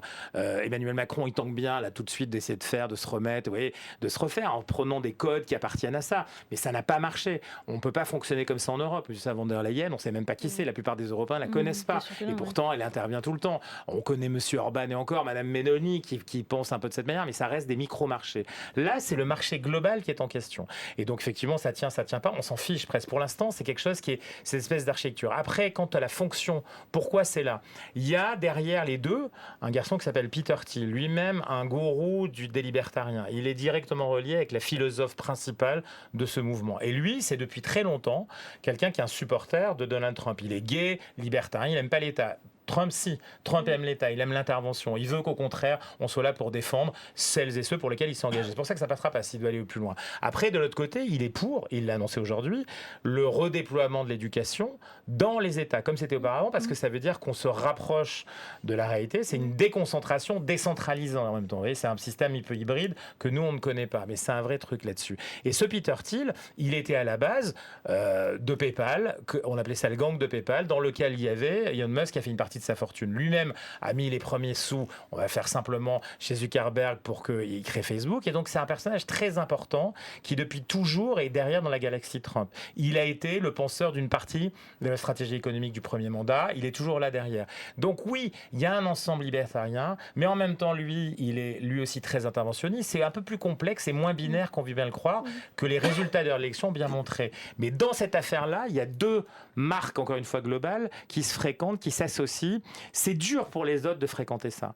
Et c'est ça que Trump va essayer d'associer, si vous voulez, dans son truc. Pour l'instant, c'est quand même lui qui a un peu la main. Même si l'autre a financé, même si l'autre a créé les fondations médiatiques qui ont fait exploser, excuse-moi d'attaquer les sondeurs, exploser en vol la capacité des sondeurs de comprendre la société du réel à l'instant T, pas dans la durée, mais ça a été, là pour le coup, c'est un moment de bascule si vous voulez, mais c'est lié au fait que les médias eux-mêmes, on est dans un média qui heureusement est encore toujours, en tout cas participant de la conversation aux États-Unis. L'équivalent, c'est très compliqué aujourd'hui, très compliqué. Quand on fait une campagne là-bas, on n'utilise plus les mêmes recettes du tout. Donc ça veut dire que là, on est à un moment qui fait que ces deux marques s'associent, et c'est dur, je le redis, pour les autres autour. L'Europe, on l'a dit, mais pour les Chinois, ça va être compliqué. Poutine, ça lui va presque. D'ailleurs, il a dit qu'il n'avait pas téléphoné à Trump, mais quelque part, Musk a fait savoir qu'il avait téléphoné en même temps que Trump à Poutine. On est dans un truc comme ça. Et ça, c'est une nouveauté aussi qui ouvre des perspectives à laquelle il va falloir s'adapter, en particulier pour nous. Je rajouterais juste par rapport à la question, je pense que c'est quand même assez important effectivement, Trump est beaucoup plus interventionniste et aime beaucoup plus l'État, mais aujourd'hui, l'État tel qu'il est, en tout cas son administration centrale, il la juge comme étant son ennemi. Et dans le fameux projet 2025, qui était, qu'il avait un petit peu abandonné parce que c'était assez terrifiant. Avec des noms. Voilà, mais n'empêche qu'il y avait une idée notamment qui prévoyait de subordonner à une approbation politique l'embauche de dizaines de milliers de fonctionnaires. Et ça, l'idée est quand même de remplacer l'administration actuelle par des gens qui seraient favorables, qui lui seraient favorables, et en tout cas qui se battraient entre guillemets dans le bon sens. Voilà, une purge un peu comme ce qui s'est passé d'ailleurs dans d'autres, avec Orban en Hongrie par exemple. Il y avait ce même discours. Et j'ajouterais par rapport à l'aspect géopolitique presque, parce qu'effectivement Elon Musk, c'est quasiment, il est aussi puissant qu'un État. Donc au lieu d'avoir quelqu'un qui pourrait être, s'opposer à lui et lui faire concurrence même sur la scène mondiale, on voit aujourd'hui SpaceX est beaucoup plus en avance que la NASA. C'est une forme de privatisation. Oui, parce que ce que tu dis toi en fait en réalité, c'est que Elon Musk, lui, il n'est pas contre l'État. Il veut juste que l'État lui achète des services. Alors, c'est moins faux cul que, par exemple, Zuckerberg, Alphabet, qui, eux, avaient la version de dire on va éliminer l'État. C'est-à-dire qu'à un moment donné, on lui dit à un moment donné, Zuckerberg, tu veux peut-être candidat à la présidence des États-Unis? Non, je ne veux plus d'État. Et donc, c'est eux, ils sont Peter Thiel, mais à version One Rand, en version plus. L'autre, il est un peu plus malin. C'est-à-dire qu'en gros, comme Bezos d'ailleurs, qui a fait en coulisses son travail aussi, faut pas. Et les autres ont écrit des écrits, ils sont documentés pour dire attendez, nous on a fait une partie de la campagne démocrate, mais pour autant bien avant le résultat final, pour dire on est là. Et Alphabet par exemple, eux, ils sont prêts à monter dans le bateau de privatisation de services, de prise de gestion parce que données, parce que datafication, parce que numérisation de tout, si vous voulez. En l'occurrence, c'est ça qui est important. Et dans l'esprit de Trump, ça peut rejoindre la privatisation, mais c'est l'amélioration de l'efficacité. Alors après, est-ce que c'est réel, est-ce que c'est pas réel, est-ce que c'est faux? Voilà. On est dans quelque chose qui est quand même autour de ça. Or, l'intérêt de Musk, c'est effectivement, moi, je suis une planète spécifique, je suis un pays spécifique qui ne se dit pas. Ma géographie, c'est déjà même plus ici. C'est ici parce que l'espace et après le reste. Et donc, on est dans des moments qui associent des ambitions, des appétits, des propositions qui, je vous le redis, nous oblige, nous, à choisir soit une version très différente, soit à très vite créer autre chose qu'un tortillard, si vous voulez, TER, qui prend 10 ans. Ils sont réunis à Budapest, les 27, pour pondre 12 mesures dont on sait qu'elles vont être mises en œuvre par la Commission dans 5 ans, si tout va bien. Le New Green Deal, il a commencé il y a 5 ans. Aujourd'hui, on ne sait même pas où il est. On ne sait même pas ce qui a été dépensé. Quand vous travaillez avec depuis l'Afrique, c'est en permanence, si vous voulez, un temps très long. Ce que Trump a vécu le premier mandat, c'est ce temps très long. C'est ses freinages politiques, administratifs. Là, il voudrait aller plus vite. Rien ne dit qu'il ira plus vite. Mais avec Musk à la clé, qui lui a des intérêts économiques quand même liés, est-ce qu'il y a d'ailleurs conflit d'intérêts, pas conflit d'intérêts, Bezos et tous les autres, c'est une question, eux, ils veulent faire tourner les roues de le l'argent. Donc forcément, il faut du service et il faut de l'activité. Et juste, non mais après je vous entends, c'est vrai que je me dis qu'effectivement, on savait très bien qu'une élection de Trump, ça apporterait des changements extrêmement importants sur la politique migratoire, sur la politique en matière de politique économique, etc., etc. Et on se dit effectivement que aussi, vraiment en politique intérieure et notamment dans la redéfinition de l'État fédéral américain, il va y avoir des changements extrêmement importants s'il y arrive. Mais c'est là s'il y arrive. Moi, j'en doute fortement. Mais en tout cas, je pense vraiment. Et j'en doute fortement. Pourquoi? Mais parce qu'il n'a pas beaucoup de temps et que le programme est absolument colossal. Et je pense qu'il y a vraiment un peu l'hubris qui saisit les républicains dans le sens où ils sont persuadés effectivement d'avoir un mandat populaire massif derrière eux. Et je reviens vers ce que tu disais sur les sondages. Je pense pas que les sondages se soient trompés. Les sondages disaient que non, mais c'est pas moi. Franchement, les sondages des fois. Un peu quand même. Là. Non. En fait, les sondages disaient que c'était très serré. C'est très serré quand tu gagnes avec 2 points d'avance quand même systématiquement en moyenne pour Harris. 1,5. Non. À la fin, c'était 0,3 points d'avance dans la moyenne des sondages. Mais en tout cas, c'est pas l'important. Ce que je veux juste dire, c'est que les élections présidentielles américaines, c'est systématiquement très serré depuis l'élection de 2000, en gros. Et qu'il suffit vraiment de pas grand-chose. Et je pense que là, Trump s'il met ça en place, il va beaucoup trop loin. Ça n'est pas du tout ce qu'attendent les Américains. Vous regardez Alors, il y a les sondages qui montrent que sur les enjeux socio-économiques, les Américains sont quand même plutôt au centre-gauche. Ça paraît un peu étonnant, mais c'est une réalité. Et vous regardez les résultats aussi de tous les référendums qui ont eu lieu en même temps. Dès que vous aviez des référendums sur la hausse du salaire minimum, des référendums sur les droits syndicaux, des référendums... Enfin, c'est à gauche systématiquement. Donc c'est là où, à mon avis, très très rapidement, il peut y avoir vraiment une sorte de fracture entre l'électorat Trumpiste, une partie en tout cas de l'électorat Trumpiste, mais il suffit qu'il y en ait 1% qui partent vers les démocrates ou s'abstiennent, et il perd, ça se joue à très peu, pour que ça passe pas. Donc c'est là où, effectivement, s'il va jusque-là, s'il laisse la bride à un Musk, je pense que ça peut très très vite clasher. C'est pour ça que moi je ne crois pas qu'il lui laissera le colistier qui est pas rien dans l'édifice républicain de cette campagne, alors qui s'est rallié un peu comme Musk, assez tard quand même. C'est des gens qui ont fait des voyages, des virages. C'est pas du tout ça. Et la ligne profonde de cette reprise en main du parti républicain, oui, il y a projet 2025, mais c'est pas Trump et ses amis, ce gouvernement, voir qui va être vraiment. C'est comme chez nous, et regardez, à un moment donné, quand vous regardez les ministres, vous vous dites, est-ce que c'est pas Alexis Kohler avec le directeur de cabinet Matignon et le président de la République qui gouvernent? Bon, il y a rien. Tout notre espace occidental fonctionne un peu comme ça, plus ou moins en Allemagne, plus ou moins en Espagne, mais c'est pas très loin. Mais là, en l'occurrence, moi, je suis assez d'accord. Les contre-feux, si vous voulez, du temps aux États-Unis et de la politique, mais aussi du terrain. C'est une démocratie locale très forte et de terrain. Je veux dire, on ne peut pas à ce point-là, si vous voulez, casser aux États-Unis. C'est bien. Donc il y a beaucoup de propositions d'appel. Il restera certainement à 10-20% de ce qui est annoncé. Et c'est ce qu'il va devoir mettre en évidence pour dire on a créé. Parce qu'il faut délivrer du résultat. En même temps, tout casser au moment où les gens sont plutôt en demande de protection. En demande, ça a été très clair effectivement sur le plan local, en demande il nous faut nous protéger, il faut nous accompagner, il faut nous laisser travailler aussi, ça c'est toujours la même longueur, mais en même temps c'est toujours cette espèce d'ambiguïté, mais qui est très américaine. Quand on connaît les États-Unis, c'est ça, on veut pas moins d'écoles. Pourquoi les immigrés récents, ils ont voté Trump? Parce qu'ils ont vu que leurs écoles fonctionnaient plus, parce qu'il y a une vague massive d'arrivées récentes, et quand ça fait 5 ans qu'ils sont là, eux ils pensent plus à ce qu'ils étaient il y a 5 ans. Ils deviennent des vrais Américains qui veulent avoir de l'efficacité, un hôpital qui fonctionne, et il faut pas attendre 3 heures, là où auparavant on arrive en un quart d'heure. C'est assez humain de penser comme ça, et c'est vrai que c'est là-dessus qu'on peut pas jouer. On peut pas jouer sur le fait qu'on va casser les hôpitaux encore davantage que ce qu'ils sont, l'école encore davantage. Ça n'est pas réaliste. Maintenant, ce que veut Musk, lui, c'est quoi? C'est pas l'école, c'est ce qui l'intéresse lui. Lui, ce qui l'intéresse, c'est d'autres niveaux, la mobilité autonome demain, des régulations ou des dérégulations qui aujourd'hui empêchent certains business de C'est les croître. intérêts de patron, en fait. Voilà. Et donc le besoin d'ailleurs de gouverner la data, ce qui est un point quand même très important, et aux États-Unis très différent de ce qui se passe en Europe. Voilà, là on a des vraies zones de combat et de conflit que les Américains ne verront pas d'ailleurs pour le coup. Il est vu comment, Musk, aux États-Unis, dans la population?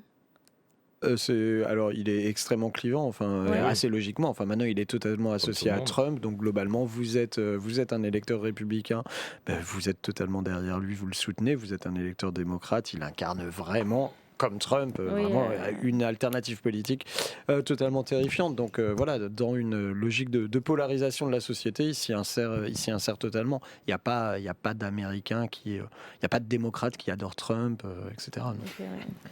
J'ajoute que ce qu'il a fait justement de Twitter, enfin, en le rachetant, le transformant, et d'ailleurs ce qu'il a fait aussi d'un point de vue économique, en licenciant de façon extrêmement brutale un très grand nombre de salariés, Il l'a fait. ça a joué, enfin, encore une fois, un rôle qu'il a fait l'adorer dans un camp et le haïr dans l'autre. C'est-à-dire que du côté justement des républicains ou même d'une frange qui se dressait contre la bien-pensance, parce que justement Twitter, c'est aussi le réseau des journalistes, c'est le réseau des élites médiatiques, intellectuelles, et c'était tout un symbole que justement pardon pour le lapsus, que Musk a mettre un coup de pied dans cette fourmilière, ce premier coup de pied, et du coup ça a été vraiment reçu. Moi je me souviens à l'époque, lorsqu'il est arrivé et qu'il a commencé à modifier l'identité graphique et puis les différentes caractéristiques de ce réseau social, et ce qu'il en a fait. Donc c'est à chaque fois des acclamations d'un côté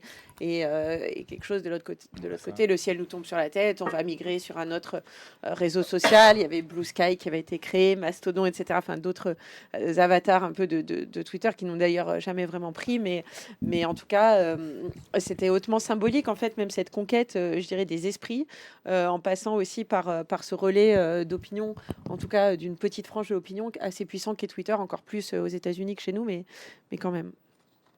Peut-être une toute petite dernière question pour conclure. Mathieu, dans ton livre, tu parles justement, on vient d'en parler, de cette société qui se polarise plutôt gravement aux États-Unis, entre guillemets. Trump est forcément un artisan de cette polarisation? Bah, c'est à la fois la résultante de la polarisation et c'est en même temps un accélérateur. C'est la résultante parce que Trump, s'il avait été candidat du Parti républicain il y a 15-20 ans, il n'aurait jamais été élu président, il n'aurait même pas pu être le candidat du Parti républicain, il aurait perdu les primaires, ça aurait été un candidat totalement marginal du fait de sa rhétorique et de son idéologie très radicale.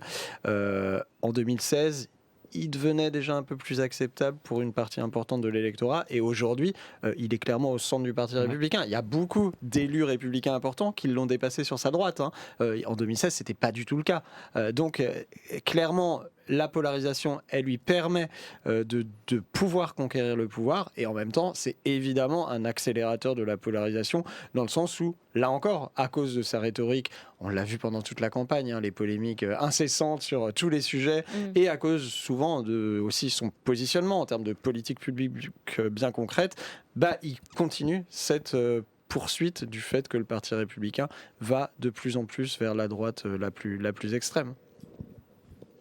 Christophe Aurore, Moi, je suis moins d'accord sur le vécu réel, et je pense que ça a été une des clés de la campagne, si vous voulez, en termes de...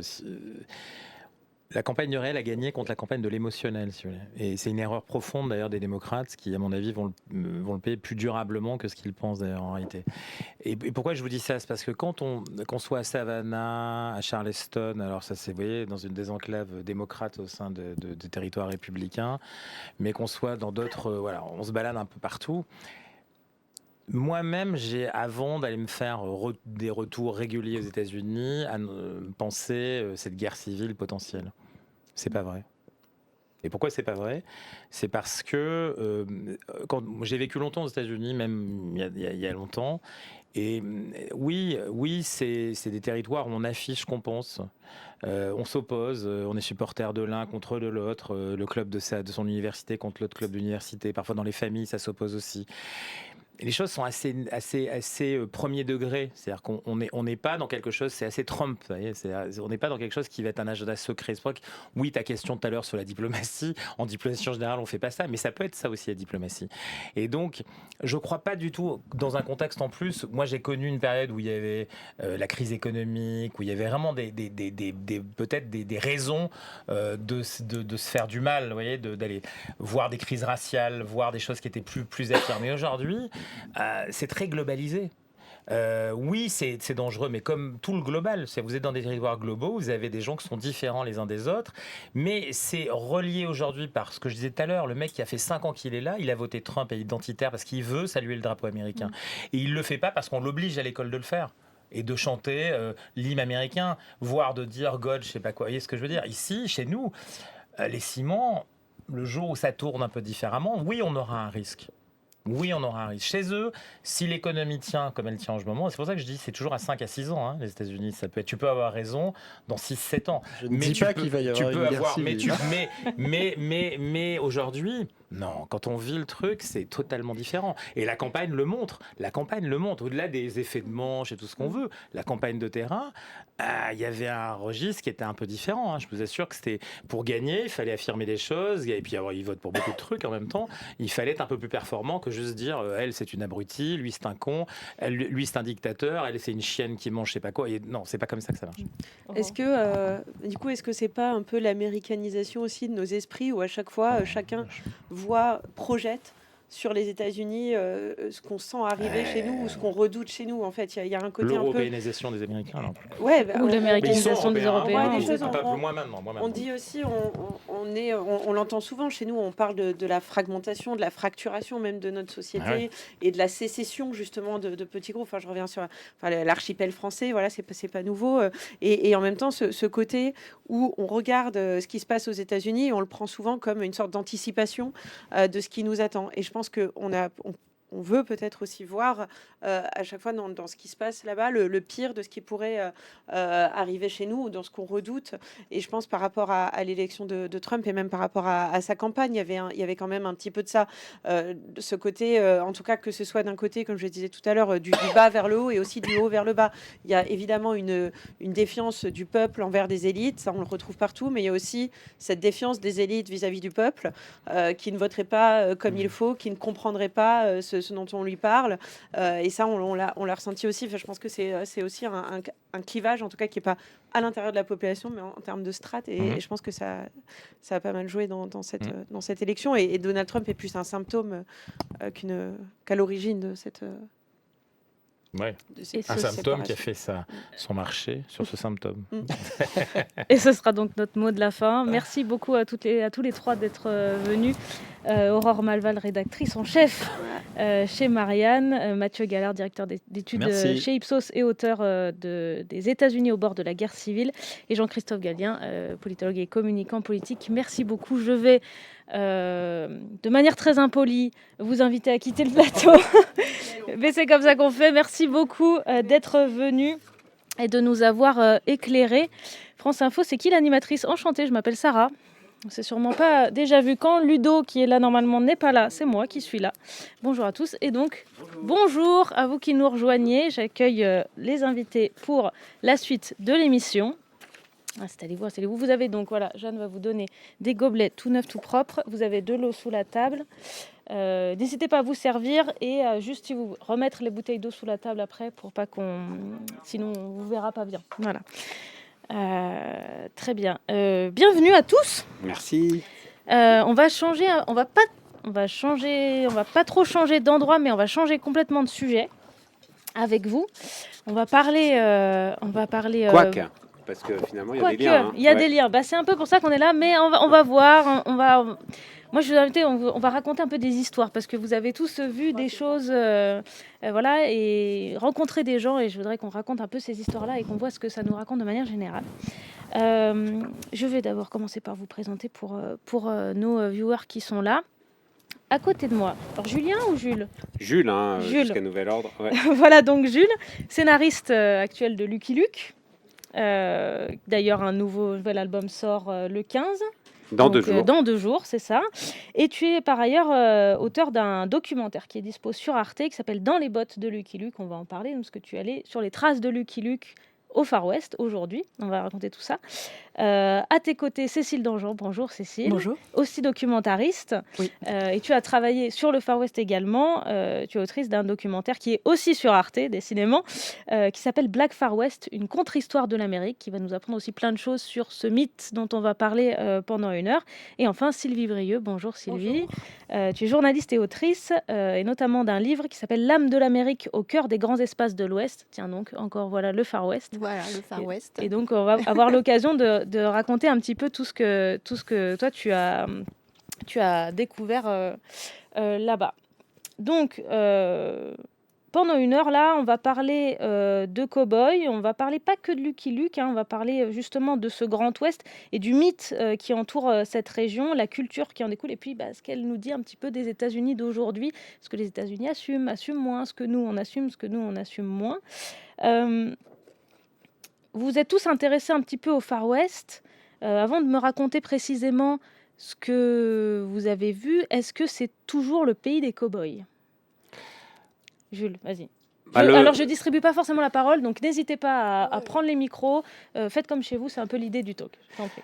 En fin de compte, moi, ça fait presque 12 ans maintenant que j'ai repris les rênes de Lucky Luke, et donc j'ai hérité d'une vision particulière des États-Unis et du Far West, qui était celle de Maurice et Goscinny, qui eux-mêmes étaient héritiers du Far West de Hollywood, du Far West du cinéma. Western, et donc, ouais. on ne se rendait pas vraiment compte du critère de réalité de tout ça. Est-ce que c'était juste finalement une espèce de projection de nos fantasmes franco-belges, côté bande dessinée, avec les cactus, les Stetson, les Indiens, les Mexicains qui font la sieste à l'ombre, etc. Moi, j'utilisais ça comme une espèce de grammaire dont j'ai hérité pour écrire les albums de Lucky Luke. Et puis, en fait, quand je suis allé sur place, pour la première fois, finalement, enquêter sur cette idée de est-ce que tout ça, finalement, c'est juste le fruit de notre fantaisie d'Européens, ou est-ce que ça a un caractère de réalité? Et en fait, je m'attendais, quand j'ai réalisé ces 3 documentaires, à chercher difficilement les vrais cow-boys, trouver 2-3 comme ça personnes anecdotiques et qu'il n'y ait rien. Et en fait, moi, ce qui m'a interloqué, c'était que ce Far West, il était tel que il était raconté dans Lucky Luke, qu'il y avait une justesse de tout ça, et qu'en fin de compte, mis à part peut-être les voitures et les téléphones portables, rien n'avait changé depuis l'époque de Lucky Luke.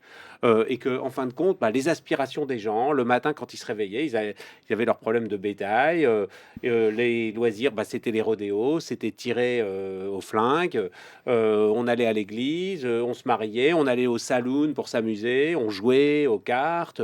En fait, c'était tout comme Lucky Luke, mis à part, évidemment, la question du rapport avec les Indiens, qui est cette espèce de dichotomie cow-boy indien de la culture populaire, comme ça, comme on joue aux gendarmes et aux voleurs, on joue aux cow-boys et aux indiens, et cette chose-là, évidemment, introduit un degré de complexité. Mais en ce qui concerne vraiment le monde des cow-boys, moi, j'ai été complètement stupéfié de voir que Lucky Luke, c'est quasiment du reportage.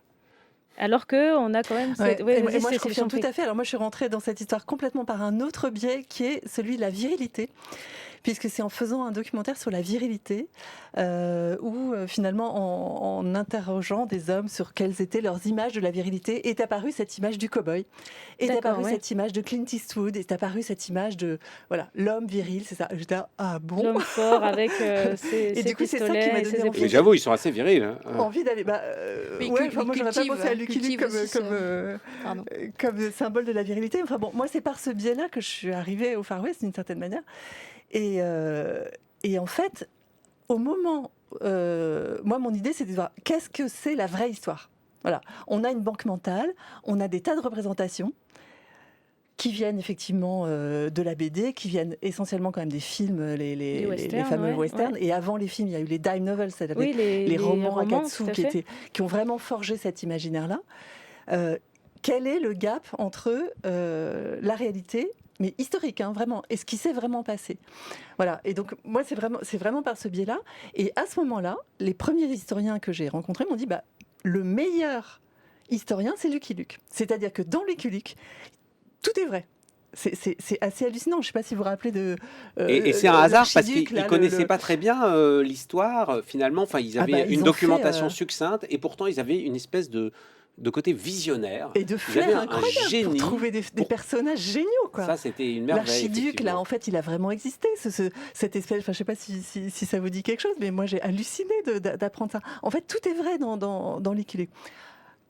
Sauf, ça fait un tout petit, voilà, un aspect qui a été traité que très récemment par toi d'ailleurs, c'est l'effacement des Noirs, des Africains américains qui n'ont pas eu leur place. Et du coup, moi j'ai fait, enfin c'est pas du coup, mais voilà, c'est le sujet de mon documentaire, c'est comment, pourquoi, qui étaient ces Africains américains, comment ils ont participé eux aussi à cette grande construction de ce qu'a été le Far West, et comment ils ont été effacés de cette histoire-là, parce que être noir, c'était ne pas être digne d'être un héros, ça veut dire ne pas être digne de figurer dans le roman national.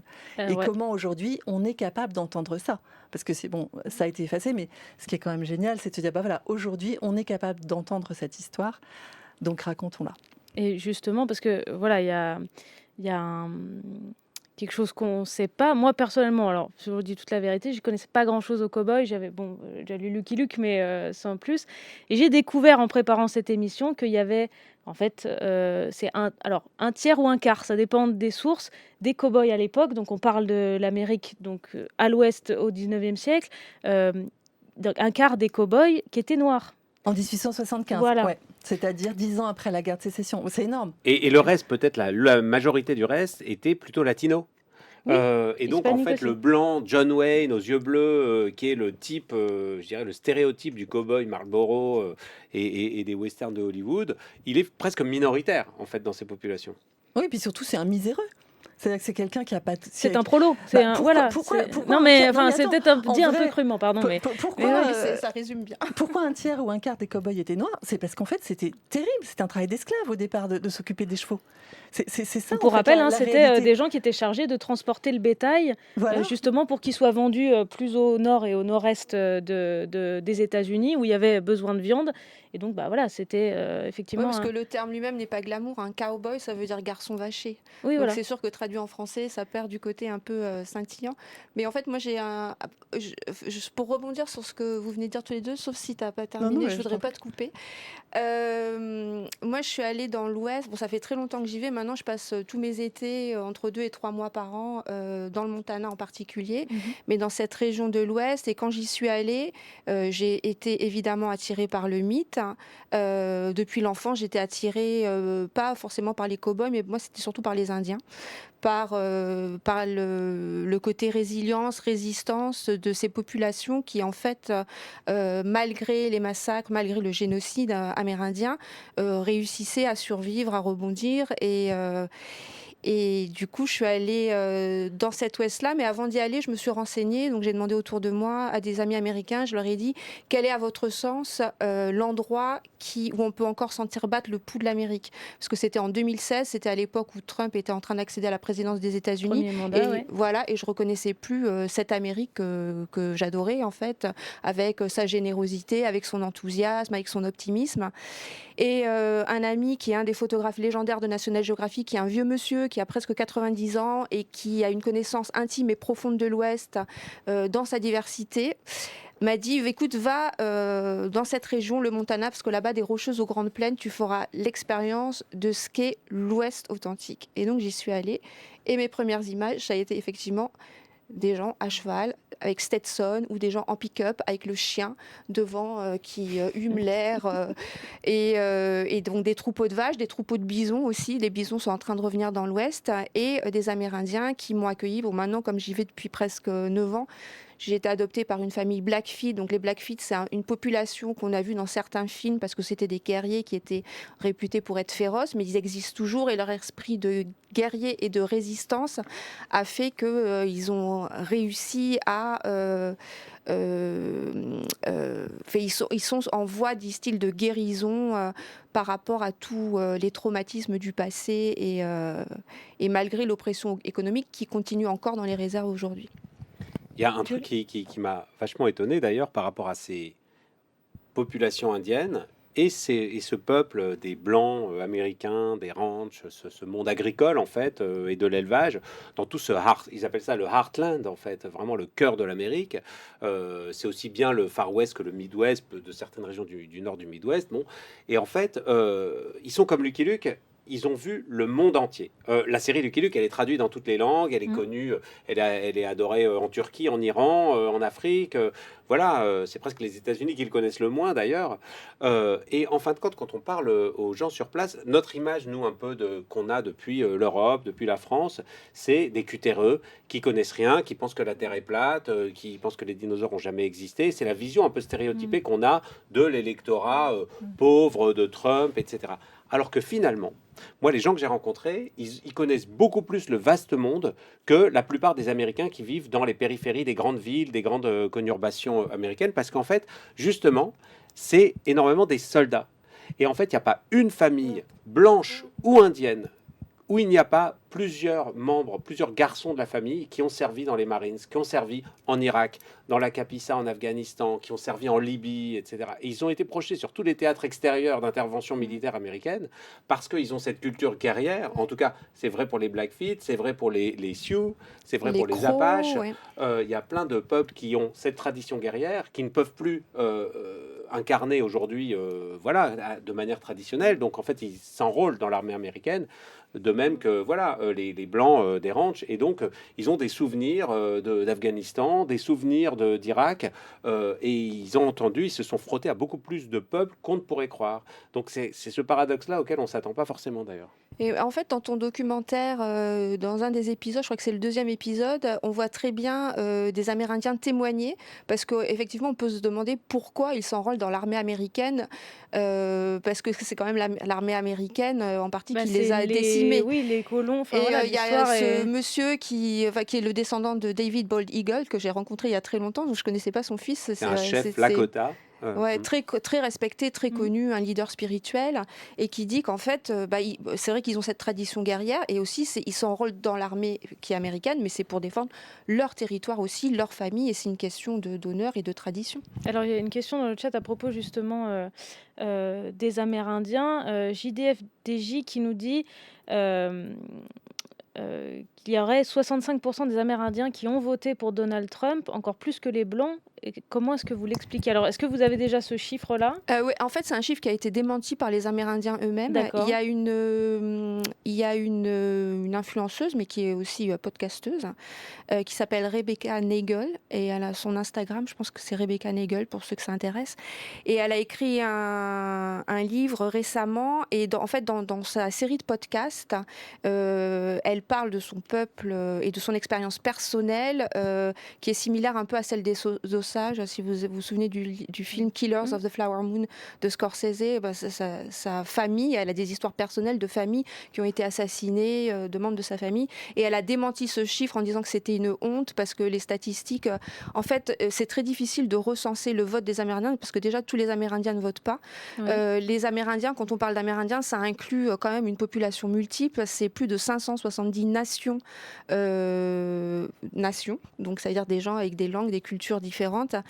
Et ils ont eu le droit, ils ont été reconnus comme citoyens en 1924, ils ont eu à peine le droit de vote en 1965, et il faut savoir que tout le monde ne vote pas parce que pour voter il faut avoir une adresse, et quand on vit dans une zone rurale, vous avez vu comment ça se passe dans les réserves, quand on vous donne rendez-vous, on vous dit c'est à côté de la boîte aux lettres bleue qui se trouve à peu près au milieu de la prairie, donc il n'y a pas d'adresse, de nom d'adresse, donc déjà la plupart ne votent pas, et ça a été dénoncé en fait par les militants et les activistes. Donc ce chiffre a été dénoncé comme étant faux. Très bien. Voilà qui Mais sinon, d'habitude, ils votent essentiellement démocrates. Quand ils votent, démocrates. démocrate. Et il faut savoir que dans l'Ouest, il y a des poches de suprémacistes blancs qui se sont installés, et à partir de la présidence d'Obama, il y a beaucoup de gens, il n'y a pas beaucoup de gens, mais il y a un certain nombre de personnes qui ont fui la côte Est en disant, oh là là, qu'est-ce qui va se passer, qui ont investi ces endroits isolés de l'Ouest, dans le Montana, dans le Wyoming, une certaine partie de l'Oregon, etc., pour fonder une nouvelle Amérique. Et ce sont des gens qui sont profondément racistes, profondément conservateurs, parfois évangéliques extrémistes. Et ça inquiète beaucoup en fait les populations locales qui ont réussi à construire des alliances entre anciens ennemis, cow-boys et indiens, pour préserver une terre à laquelle ils sont des deux côtés profondément attachés et qui est devenue le socle de leur identité. Donc ça, c'est quelque chose qui... Mais non, ce chiffre est faux. Alors justement, je rebondis sur ce que tu disais, parce que j'allais vous poser la question sur justement ce rapport qui est très manichéen dans le genre western et dans les histoires de cow-boys entre le bien et le mal, les cow-boys, les indiens. C'est la base de souvent même des scénarios. D'où est-ce que ça vient et est-ce que ça existe encore aujourd'hui d'une certaine manière ou pas, hein, mais c'est En fait, vous qui connaissez le terrain, je vous pose la question. Moi, quand j'ai repris Lucky Luke, j'ai hérité de cette représentation des Indiens où les Indiens, ils étaient tous pareils. Dans tous les albums de Lucky Luke, qu'on soit au nord, au sud, dans le désert, dans la montagne, ils ont tous des plumes, ils habitent dans des tentes qu'ils appellent tipis. Et puis finalement, on ne fait pas de différence tellement. Alors que la réalité est extrêmement disparate. On parlait du nombre de nations, même des groupes linguistiques qui n'ont rien à voir. Les langues Siouan et par rapport aux langues du sud ont rien à voir entre elles. Il y a quelques points communs, je dirais, invariants anthropologiques, mais finalement, ils ne sont pas majoritaires par rapport à tout ce qui les distingue les uns des autres.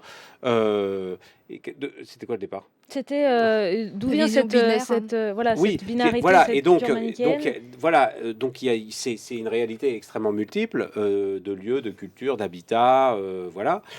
Et ensuite, il y a eu, c'est parce que c'est quand même un monde biblique qui est extrêmement structuré par cette idée du bien et du mal, et donc il fallait que ça soit incarné par des populations. Donc il y a ceux qui étaient du côté du bien et de la Bible et des Blancs, et ceux qui étaient du côté du mal.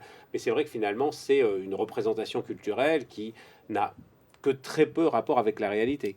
Mais on en a hérité, et du coup, on est bien obligé d'en faire quelque chose quand on investit le secteur de la culture populaire, en fait.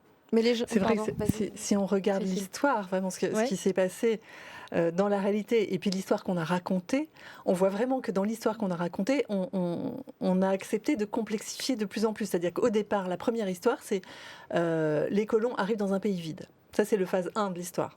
La deuxième phase, c'est en fait, ils n'arrivent pas dans un pays vide, il y avait des Indiens. Deuxième phase. Et puis, du coup, les Indiens, il y en a des gentils, il y en a des méchants, etc. Et puis, la troisième phase, c'est, en fait, c'est pas juste qu'il y avait les colons, les Blancs contre les Indiens, les cow-boys contre les Indiens, il y avait aussi les Africains-Américains qui étaient là. Et du coup, on rentre dans quelque chose qui est beaucoup plus complexe, qui est beaucoup moins manichéen, et qui est fascinant. Parce que du coup, déjà, les relations à trois, c'est quand même toujours intéressant, parce que du coup, il n'y a pas forcément le méchant et le bon. Il y a vraiment tout un tas de nuances qui s'instaurent. Et ce qui est quand même assez fou, c'est que les Africains-Américains, ils ont vraiment été pris entre le marteau, d'un côté, donc les Blancs, et l'enclume, les Indiens. Et là où nous, on a envie de dire, en fait, ils ont été esclavagisés. Là, je parle des Africains-Américains, en fait, certains Indiens aussi, mais en moindre mesure. Il faut bien se dire qu'à la fin de la guerre de sécession, il y a quand même 4 millions de Noirs qui sont là, qui sont libres, qui n'ont rien, qui n'ont pas de terre, et qui, eux aussi, partent à la conquête de l'Ouest. Donc, 4 millions, c'est énorme, en fait, en termes de population. C'est pareil, c'est quelque chose qu'on ne connaît pas très bien, mais c'est au tout début... lorsque les premiers colons arrivent, au tout début, quand il y a l'esclavage, en fait, il y a plein d'endroits où les Noirs sont plus nombreux que les Blancs. D'où, en fait, cette terreur de la part des Blancs de se dire, mais si jamais les Noirs se révoltent, on est foutus. D'où cette idée de violence extrême. Et le grand truc des colons, ça a été de dire, mais il ne faut surtout pas que les Noirs s'allient avec les Indiens, parce que là, on est foutus. Et évidemment, dans certains cas, ça a été fait. Ça a été fait en Floride, ça a été fait dans le territoire indien, etc. Et ça, c'est absolument génial, cette idée-là, de reconnaître toutes ces alliances qui ont été faites. Mais après, c'est pas si simple que ça. Parce que les Indiens aussi, pour s'intégrer, on leur a dit, pour être vraiment un bon citoyen américain, il faut avoir des esclaves. Donc en fait, vous avez certains Cherokees, par exemple, qui, eux, sont devenus esclavagistes pour rentrer dans le système, et puis parce que ça marchait bien, en fait. Voilà, c'était une manière d'accumuler de la richesse, d'avoir des esclaves noirs. Donc, en fait, on a des Indiens qui ont accueilli les fugitifs qui sortaient des plantations et qui ont fait alliance contre les Blancs. Et on a des Noirs qui ont été esclavagisés par les Indiens. Donc c'est hyper compliqué. Et du coup, on voit bien que nous, on aurait envie de dire, bah oui, les pauvres opprimés, c'est les bons. Et en fait, des fois, les stratégies de survie sont terribles. Et bon, je vous raconte l'histoire de James Beckwourth, qui est un personnage absolument incroyable, qui est une espèce de Davy Crockett noir, en réalité. Donc lui, fils d'esclave, se retrouve adopté justement dans une tribu Cherokee, se bat aux côtés des Indiens, etc. Mais à la fin de sa vie, qu'est-ce qu'il fait, James Beckwourth ? Il se trouve obligé de coopérer avec l'armée américaine. Il amène les bataillons américains sur la bataille de Sand Creek. Et en fait, il est l'un des... Enfin, voilà, il coopère finalement. Il permet ce massacre absolument terrible de son propre peuple, en fait, de ceux qu'il avait adoptés. Donc, c'est fou, en fait, quand on remet de la complexité, et c'est pour ça que je trouve que votre question sur le manichéisme, elle est essentielle. Remettre de la complexité, c'est ça qui fait qu'on se rend compte que c'est... Voilà, en fait, comment on fait pour vivre quand on n'est pas blanc ?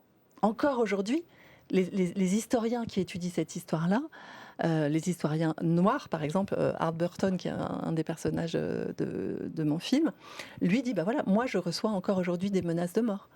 Parce que je n'ai pas le droit de raconter cette histoire de cette manière-là. Elle est difficile à entendre, cette histoire aujourd'hui. Encore cette histoire. C'est ça que je trouve intéressant avec le Far West. Puis c'est qu'on a l'impression, c'est des vieux machins, etc. C'est très récent. Ça fait depuis la fin du 19e siècle, on dit que la frontière, enfin la fin des guerres indiennes, c'est 1890. Donc, il y a encore des survivants, des arrière-grands-parents de gens qu'on peut rencontrer aujourd'hui. Moi, les gens avec qui je campe, les crocs avec qui je campe chaque été, l'arrière-arrière-grand-père, justement, c'était un éclaireur de Custer. Custer, il a essayé à la bataille de Little Bighorn, c'est une grande bataille qui a eu lieu en 1876, qui a vu la victoire éclatante des Sioux, des Cheyennes et des Arapaho sur les troupes du général Custer, qui était un héros de l'armée américaine. Bon, donc il y avait effectivement... en fait, je trouvais ça super intéressant quand tu parlais de la complexité et de la manière dont c'était cette complexité aussi qui était fascinante. Parce qu'en fait, on peut pas... C'est très difficile d'avoir une lecture binaire, même quand on regarde les résultats des élections. On se dit, parce que nous, en Europe, on a quand même du mal à comprendre... Bon, après, chacun vote pour qui il veut, mais qui est autant de rouge, donc rouge républicain Trump, et versus le bleu. Mais en fait, quand on va au contact des gens et quand on s'immerge dans la réalité et dans le tissu humain, on se rend compte que y a des États, par exemple le Montana, le Wyoming, l'Idaho ou le Dakota, les gens refusent dans ces États de se définir par rapport à une idéologie et d'être catégorisés. Ils sont plutôt réfractaires à toute forme d'autorité. Et il y a un de vos intervenants précédents qui parlait de défiance ou de méfiance. Et il y a une grande défiance vis-à-vis du gouvernement. Et pour vous donner une idée, il y a un parti donc libertarien qui a fait un score de 0,7% dans le Montana, mais parce qu'en fait, le Parti démocrate comme le Parti républicain ont des idées libertariennes, c'est-à-dire la liberté poussée à son maximum. Quand on va sur les routes qui sont assez désertées par les automobiles, on voit quand même des panneaux criblés de balles. Dès qu'il y a un panneau avec une interdiction, on s'en sert comme cible. On se croirait en Corse. À plus grande échelle, parce qu'il y a les grands espaces. Mais c'est intéressant aussi, je ne sais pas si on va en parler à un moment donné, de l'influence des grands espaces sur le tempérament et la manière dont ça sculpte le tempérament des gens. Parce que toi, tu parlais d'un exemple pour humaniser un peu le débat. Là, où je vais chaque été, il y a un homme qui s'appelle Doc Peacock, qui est une figure légendaire du combat écologique radical. C'est-à-dire qu'il a invité avec Édouard Abbé, qui est un grand écrivain de l'Ouest américain, à la désobéissance civile. Il est carrément carrément passer à l'action directe. Donc à un moment donné, il était fiché par le FBI. Bon, maintenant il a 86 ans, représente un peu moins une menace, mais il est toujours très investi dans le combat pour la protection des ours. Parce que ces grands espaces, en fait, ils sont quand même peuplés de beaucoup de vie sauvage. On prend l'exemple du Montana, c'est 1 million d'habitants pour une superficie qui fait les 3/4 de la France. Ça veut dire à peu près 6 habitants au kilomètre carré. Mais donc beaucoup de faune sauvage et les gens ont un rapport très particulier aux animaux et l'amour de la terre en fait elle est inculquée dès qu'on est petit, on est avec cet environnement et donc lui il a été conseillé sur le film de Jean-Jacques Hano, L'ours, et son histoire incroyable, c'est qu'il a été infirmier, il a fait partie des bérets verts pendant la guerre du Vietnam, il est revenu de la guerre du Vietnam ravagé psychologiquement parce qu'il avait vu des horreurs, des massacres d'enfants, de familles entières, et il s'est dit l'espèce humaine me dégoûte. Quand il est rentré aux États-Unis, il ne croyait plus du tout en l'homme, et pour croire en la vie, il s'est dit il faut que je m'immerge dans les grands espaces. Lui, il est originaire pas du Midwest, il est originaire de l'Ohio. Donc voilà, et il a dit ce qui lui a permis de tenir, c'est d'avoir une carte du parc de Yellowstone quand il était dans un pays en guerre, et de se dire moi mon but c'est d'aller sur ces territoires habités par les ours, et pendant 30 ans il a campé en territoire des ours chaque été, donc de manière sporadique, et il est devenu le spécialiste mondial des ours. Ce rapport à la nature et à la liberté, moi j'ai forcément été amené à me le poser en mettant en scène Lucky Luke, parce que justement c'est un personnage assez paradoxal aussi, parce que c'est le grand amoureux de la liberté, évidemment, des grands espaces, tel qu'on peut se l'imaginer, une espèce de chevalier errant comme ça, de Don Quichotte du Far West. Ouais, alors il passe quand même son temps à mettre les gens en prison. Et son métier, c'est de rattraper les gens et de les mettre au pénitencier et de surveiller qu'ils s'échappent pas. Et de ce paradoxe-là, on m'a souvent dit, mais pour qui voterait Lucky Luke? Justement, c'est un petit peu ambigu. Dans l'album qu'on sort là, il se retrouve lui tout seul à régler la lutte des classes, parce qu'on l'envoie pour régler un problème d'une grève dans les grandes brasseries de Milwaukee, en fait, parce qu'il n'y a plus de bière dans les saloons. Donc le Far West dépérit, tout le monde est archi déprimé, il n'y a plus de lynchage, plus de duels dans les rues, parce que voilà, on est à sec. Donc on demande à Lucky Luke de faire cette mission impossible, d'aller un peu réconcilier les contraires, c'est-à-dire les prolétaires et les grands patrons. Et on voit justement à ce moment-là que cette figure, ces habitants de l'Ouest-là, ils se font un peu le cul entre deux chaises, justement. Ils ont ce côté, cet amour de la nature, et en même temps, c'est aussi des immenses destructeurs, des chasseurs évidemment invétérés. Lucky Luke, on le voit dans bien des albums, décimer les troupeaux de bisons avec son arme qui ne manque jamais un coup, et en même temps, évidemment, son meilleur ami, c'est Jolly Jumper, le cheval avec qui il discute. Là, ils n'ont plus le droit de décimer les bisons, ils sont en train de revenir. À une époque, ils étaient entre 30 et 60 millions avant la colonisation, c'est l'estimation qu'on avait sur tout le territoire. Et puis, au début du 19e siècle, ils étaient une dizaine dans le parc du Yellowstone, et j'ai eu une centaine à peu près sur le territoire. Ouais, c'est une toute petite population. Et de plusieurs millions à 100. Et ça allait jusqu'au nord du Mexique. Et depuis une dizaine d'années, avec le soutien des autorités gouvernementales, les Amérindiens font revenir, les Amérindiens, les autorités, les environnementalistes font revenir le bison, parce qu'ils se sont rendus compte qu'il jouait un rôle écologique important. Il restaure la terre, il guérit la terre, et en même temps il guérit les esprits, c'est-à-dire de ceux qui avaient ce lien spirituel, économique et physique avec le bison, donc les populations essentiellement des plaines. Et aussi il y a un business du bison, c'est-à-dire que nous on a tourné justement dans les bottes de Lucky Luke au Dakota, notamment dans les Badlands, et puis on tournait dans un ranch. Il y avait c'est un documentaire, c'est un peu entre Borat et Stéphane Bern. C'est-à-dire que moi, je suis nul comme cavalier, alors je me retrouvais à devoir monter à cheval sans tomber, déjà, ce qui était un exploit incroyable pour moi. Bon, voilà. Et puis, on tournait dans ce ranch, puis on voulait tourner un petit peu des images de bison, justement, pour faire écho avec les albums de Lucky Luke. Et du coup, ils m'ont dit, oui, notre voisin, il y a un peu de bison chez lui, sur ses terres et tout, on peut y aller. Et donc, on prend le petit pick-up, on débarque. Le mec, il dit, oui, bien sûr, je vous amène. Puis on part comme ça sur ces terres, comme ça, qui sont très rases, c'est la prairie. Et en fait, le mec, il avait 1000 bisons, un troupeau de 1000 bisons sur ces terres, et c'est des bisons un petit peu comme les agneaux de présalé sur la côte française. Ils ont une petite étiquette en plastique à l'oreille. En fait, ils sont tagués, et c'est un élevage, en fait. Et donc, ce sont des animaux sauvages, mais qui sont régulés comme un troupeau qu'on chasse, qu'on exploite, et donc le type vend de la viande de bison, des fourrures de bison, etc., parce qu'il a trouvé aussi que c'était une activité économique, et c'est toujours ce mélange parfois du profit qui peut être vertueux pour l'environnement et pour la réintroduction d'espèces. Alors, je corrige ce que j'ai dit. En fait, on peut les tuer, mais ce que je veux dire, c'est que c'est réglementé. Régulé, on peut pas les exterminer comme on l'a fait à une époque. Voilà. Et il y a les Amérindiens, il y a un retour à la paléodiète, ce qu'on appelle paléodiète en France, c'est-à-dire à une alimentation qui est au plus proche de celle qu'elle a été par tradition, c'est-à-dire manger du bison versus du bœuf, parce que c'est une viande qui est plus saine, qui est plus digeste, qui est plus adaptée, qui est moins nocive au niveau de l'impact environnemental. Retrouver le goût des fruits, des baies, parce que quand on va dans des zones isolées comme celles où ils vivent, le coût des fruits et des légumes est exorbitant. Donc du coup, il y en a très peu d'ailleurs. Il y en a très peu. Ce truc du Far West où il n'y a pas de fruits et légumes, moi ça m'a vraiment frappé. Parce que rien ne pousse, en fait, il y a du blizzard en hiver. Parce qu'on pense grands espaces, forcément il doit y avoir...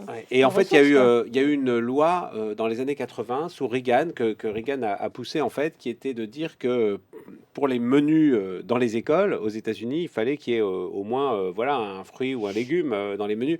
Et donc il a passé une loi qui disait que le ketchup pouvait être considéré comme un fruit.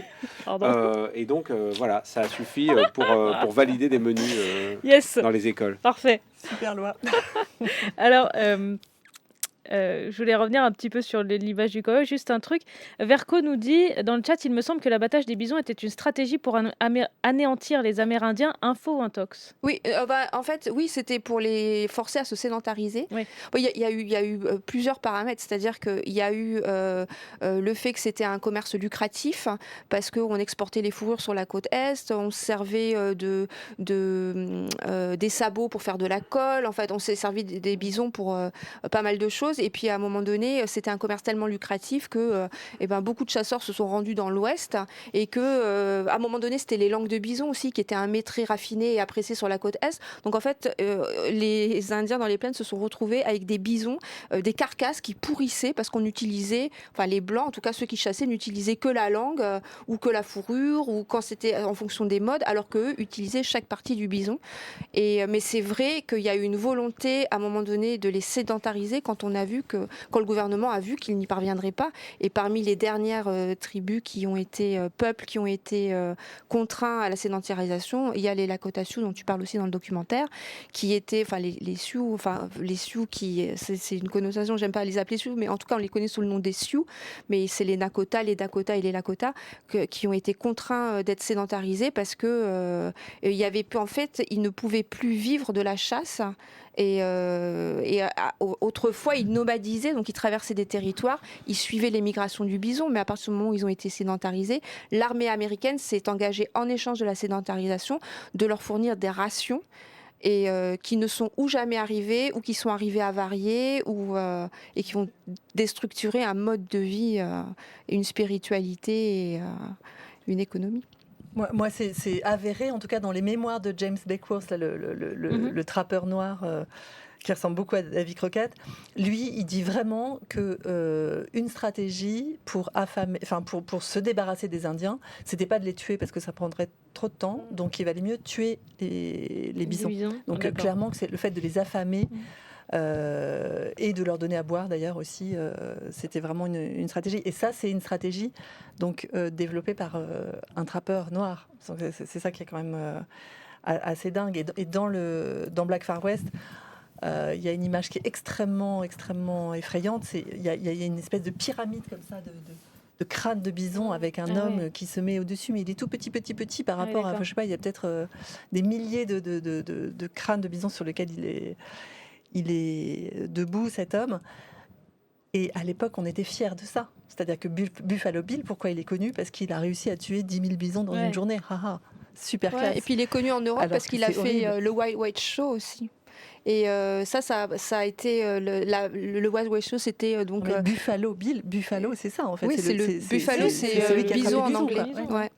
Mais donc c'est vrai qu'ils ont voulu les affamer, mais ils ont aussi voulu les détruire psychologiquement, parce que l'idée, c'était d'assimiler, de tuer l'Indien pour sauver l'homme, en gros. Ça, c'était la devise de celui qui a été à l'origine des pensionnats qu'on appelle les boarding schools aux États-Unis, où on arrachait les enfants à leur famille pour les mettre dans des pensionnats et pour les rendre blancs spirituellement, donc pour leur laver le cerveau, pour leur couper les cheveux dans lesquels ils ont la force spirituelle. Donc l'éradication du bison, ça a participé à la volonté de la sédentarisation, mais aussi la destruction psychologique qui était la voie en fait privilégiée pour l'assimilation. Alors, je voulais revenir justement un peu sur le cow-boy et ce mythe du cow-boy et de ces grands espaces-là, de ce grand ouest-là. Qu'est-ce qui fait rêver en fait? Pourquoi est-ce que ça a si bien marché dans la culture populaire? Pourquoi est-ce qu'on en est arrivé à créer un héros belge, du coup, mais qui est connu dans plein de pays? Qu'est-ce qui fait rêver? Pourquoi ça fait rêver le Far West? J'imagine qu'il n'y a pas de bonne ou mauvaise réponse, mais... Non, c'est sûr. Puis je pense que... Moi, je veux bien répondre par un petit détour. Vas-y. C'est que, par exemple, vous parliez tout à l'heure, la première question, c'était est-ce que les cow-boys existent encore aux États-Unis? Et donc la réponse est oui. Ouais. Et en fait, ils existent non seulement aux États-Unis, mais ils existent dans plein de pays du monde. C'est-à-dire que moi, je suis allée tourner en Espagne. Là où a tourné Sergio Leone, etc., dans la ville où j'ai tourné, tout le monde est avec les Stetson, avec les bottes, avec les chevaux, etc. Et il y a plein de pays comme ça, c'est-à-dire que c'est une idéologie qui est tellement puissante qu'elle a débordé, en fait, au-delà de la seule Amérique. Et après, c'est vraiment l'idéologie quelque part, pour moi, de la romantisation de la domination. C'est-à-dire, voilà, on est les conquérants, on est les forts, donc on est les héros. Et en fait, on ne raconte pas que on est les héros parce qu'on s'assied sur la domination, sur la prédation d'un continent, d'un peuple, de ressources, etc. C'est cette espèce de mythe-là qui se vend tellement bien et qui continue à se vendre aujourd'hui dans le monde entier. Et en même temps, pourquoi est-ce que Lucky Luke n'est pas un cavalier de la Pusta hongroise, ou pourquoi est-ce que c'est pas un Camarguais, pourquoi est-ce que justement Lucky Luke n'est pas espagnol ou n'est pas un gaucho d'Argentine, alors qu'en fait ils font le même métier, ils ont les mêmes chevaux, ils ont les mêmes préoccupations. C'est aussi tout simplement parce que Lucky Luke, c'est déjà une espèce de rumination de le symbole absolu de la pop culture américaine, c'est-à-dire le cinéma et Hollywood, et qu'en fin de compte, tout ça, c'est directement une espèce de contrepartie du plan Marshall, où on a ouvert les vannes de l'importation du modèle américain culturel. Ça faisait partie du deal, en fait, de la reconstruction de l'Europe après la guerre. On était inondé des représentations culturelles américaines. Et ce soft power-là, en fait, dont on n'avait pas pris probablement la mesure à l'époque, a entièrement bouleversé les représentations de la Terre entière. Et pourquoi est-ce que Lucky Luke, justement, c'est devenu ce héros-là? Lucky Luke, ça date de 1946. C'est le moment, justement, où on a pris connaissance, émerveillé, de cette machine de guerre hallucinante qui s'appelle Hollywood. Et je crois que c'est avant tout ça, c'est le cinéma plus que n'importe quoi d'autre, parce qu'il y avait un peu de littérature, on lisait Mark Twain, machin, mais le côté industriel et c'est ce rêve universel et mondialisé, c'est vraiment passé par le cinéma, puis par la bande dessinée, avec cette particularité franco-belge. Lucky Luke, c'est vraiment quelque chose de l'Europe de l'Ouest que beaucoup de pays regardent avec grande curiosité, hein. Bon, c'est vrai aussi qu'on l'associe, le cow-boy, à ces grands espaces, et en tout cas en Europe, ça nous fait rêver. Mais ça fait rêver aussi... on n'a pas la même échelle que on n'a pas la même États-Unis, échelle, c'est les horizons, c'est l'infini, c'est une évocation puissante de la liberté, une allégorie de la beauté, avec quand on a en tête les images de films, bon maintenant c'est un peu vieillot, mais de John Ford, mais aussi il y a encore des films récents qui se tournent dans l'Ouest. Enfin, j'allais en citer deux qui n'étaient pas du tout récents, et au milieu coule une rivière, mais qui sont quand même mythiques. Mais ce que je trouve intéressant, et en fait, je voudrais juste glisser ça à un moment donné, c'est que l'image, en fait, elle est en train, enfin, elle attire, le cow-boy attire aussi des gens qui sont sur la côte ouest et sur la côte est, parce que quand on va dans des endroits comme ceux où tu allais, par exemple, pour ton film, ou toi aussi, il y a quand même pas mal de gens de Los Angeles, de San Francisco ou de New York qui s'installent, qui ont une résidence ou un ranch, une résidence secondaire dans ces endroits-là, et qui, dès qu'ils arrivent, s'habillent avec les attributs. Alors on voit que on voit qu'ils débarquent parce que tout est neuf, c'est pas, voilà. Mais il y a une marque qui est très emblématique. Je la citerai pas, parce qu'on n'est pas fait pour faire de la pub, mais qui en France est devenue une marque de bobo. Enfin, c'est très boboisé. Aux États-Unis, c'est une marque pour les garçons vachés, quoi. Et les filles vachères, parce qu'en fait, il y a des cowgirls. Oui, alors d'ailleurs, on des avait une propriétaires de question ranch qui dans sont le femmes chat et qui sont en là-dessus. train de faire changer la donne. Mais Et alors ça, c'est historiquement, il y a toujours eu des cowgirls ou c'est un truc un peu nouveau? Enfin, nouveau. Alors, J'entends. moi, j'en ai pas vu beaucoup. Hein. Enfin, c'est-à-dire, cowgirl, ça dépend si vraiment Bah, c'est des l'équivalent des cowboys qu'on avait. garçons vachères. Ouais, alors, peu importe, mais. c'est vrai que moi, je pensais plus à des propriétaires de ranch, Ouais, femmes, d'accord. qui ont Ouais, c'est hérité ça. de Ouais. ranch. Là, j'en avais une en tête qui est propriétaire de ranch. C'est la 5e génération. Elle est trentenaire, enfin, elle a une trentaine d'années. Elle est blogueuse, elle est activiste. Elle a réussi à mettre en échec une compagnie ferroviaire qui voulait traverser son ranch et celui d'autres personnes, ainsi qu'une réserve indienne où il y avait des cimetières. Et du coup, elle s'est alliée avec une jeune femme qui est Cheyenne du Nord. Et ensemble, elles ont réussi à embarquer une coalition de vieux cow-boys irascibles qui parlaient à personne et de Amish, parce qu'il y a des Amish dans le coin. Et elles ont réussi, au bout de 10 ans de persévérance et d'acharnement, à mettre en échec ce projet. Et ça a été une victoire historique dans l'Ouest américain. Donc les femmes, en fait, on les voit peu, mais elles ont un rôle. Mais je ne sais pas si on peut parler de cowgirl. C'était juste pour faire en fait, le contrepoint. si on s'imagine juste des gens avec des chapeaux, des bottes, qui montent à cheval et qui s'occupent du bétail, il y en a, parce que les ranchs, c'est des exploitations familiales la Il y plupart a du des temps. Donc, en wranglers, fait, ce qu'on tout appelle le monde, wranglers, qui sont femmes. tout le monde travaille sur les ranchs, donc Oui, les y familles. compris les femmes. Et même si, voilà, dans les histoires du pauvre cow-boy solitaire, c'était quand même très masculin, et les femmes étaient suffisamment rares comme ça sur la route, en aventurière, Oui, pour ça passe être pas. devenues très Ouais. mythiques, les Calamity Janes et autres. Mais aujourd'hui, les gens qui sont un peu cow-boys, il y a beaucoup de femmes, évidemment. C'est revenu. Oui, il y a des femmes qui gardent les troupeaux aussi, qu'on appelle les wranglers. C'est celles qui sont Qui font les rassemblements. Ouais. voilà, qui font les rassemblements de bêtes. Donc moi j'ai trouvé qu'il y avait beaucoup de femmes qui étaient impliquées et qui avaient eu du mal à s'imposer comme femmes, parce qu'il y a quand même, on cultive l'image de la virilité, à fond, quoi, les ballons, hein, franchement. Mais elles sont, elles sont féminines et elles ont un look western. Là, cette activité-là est associée, comme on le disait, à l'image de l'homme fort, à la virilité. C'est Absolument. Comme ça que toi, tu es entré dans le sujet. On parlait tout à l'heure du cinéma et de manière générale des produits culturels liés à ce Far West-là. Peut-être qu'on peut regarder juste un tout petit extrait de ton documentaire, Cyril, c'est l'extrait 2, si je dis pas de bêtises, tout à fait.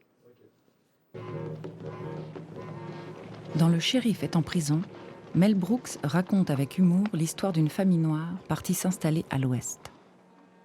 Il croque l'étrange sympathie des Amérindiens face aux pionniers afro-américains. Dans un raccourci saisissant, Mel Brooks ose faire parler les Sioux en yiddish, remplaçant mine de rien un racisme par un autre.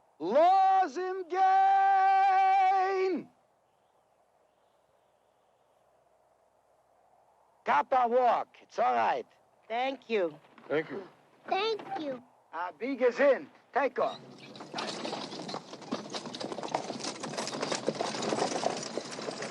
Hast du gesehen in deinem Leben?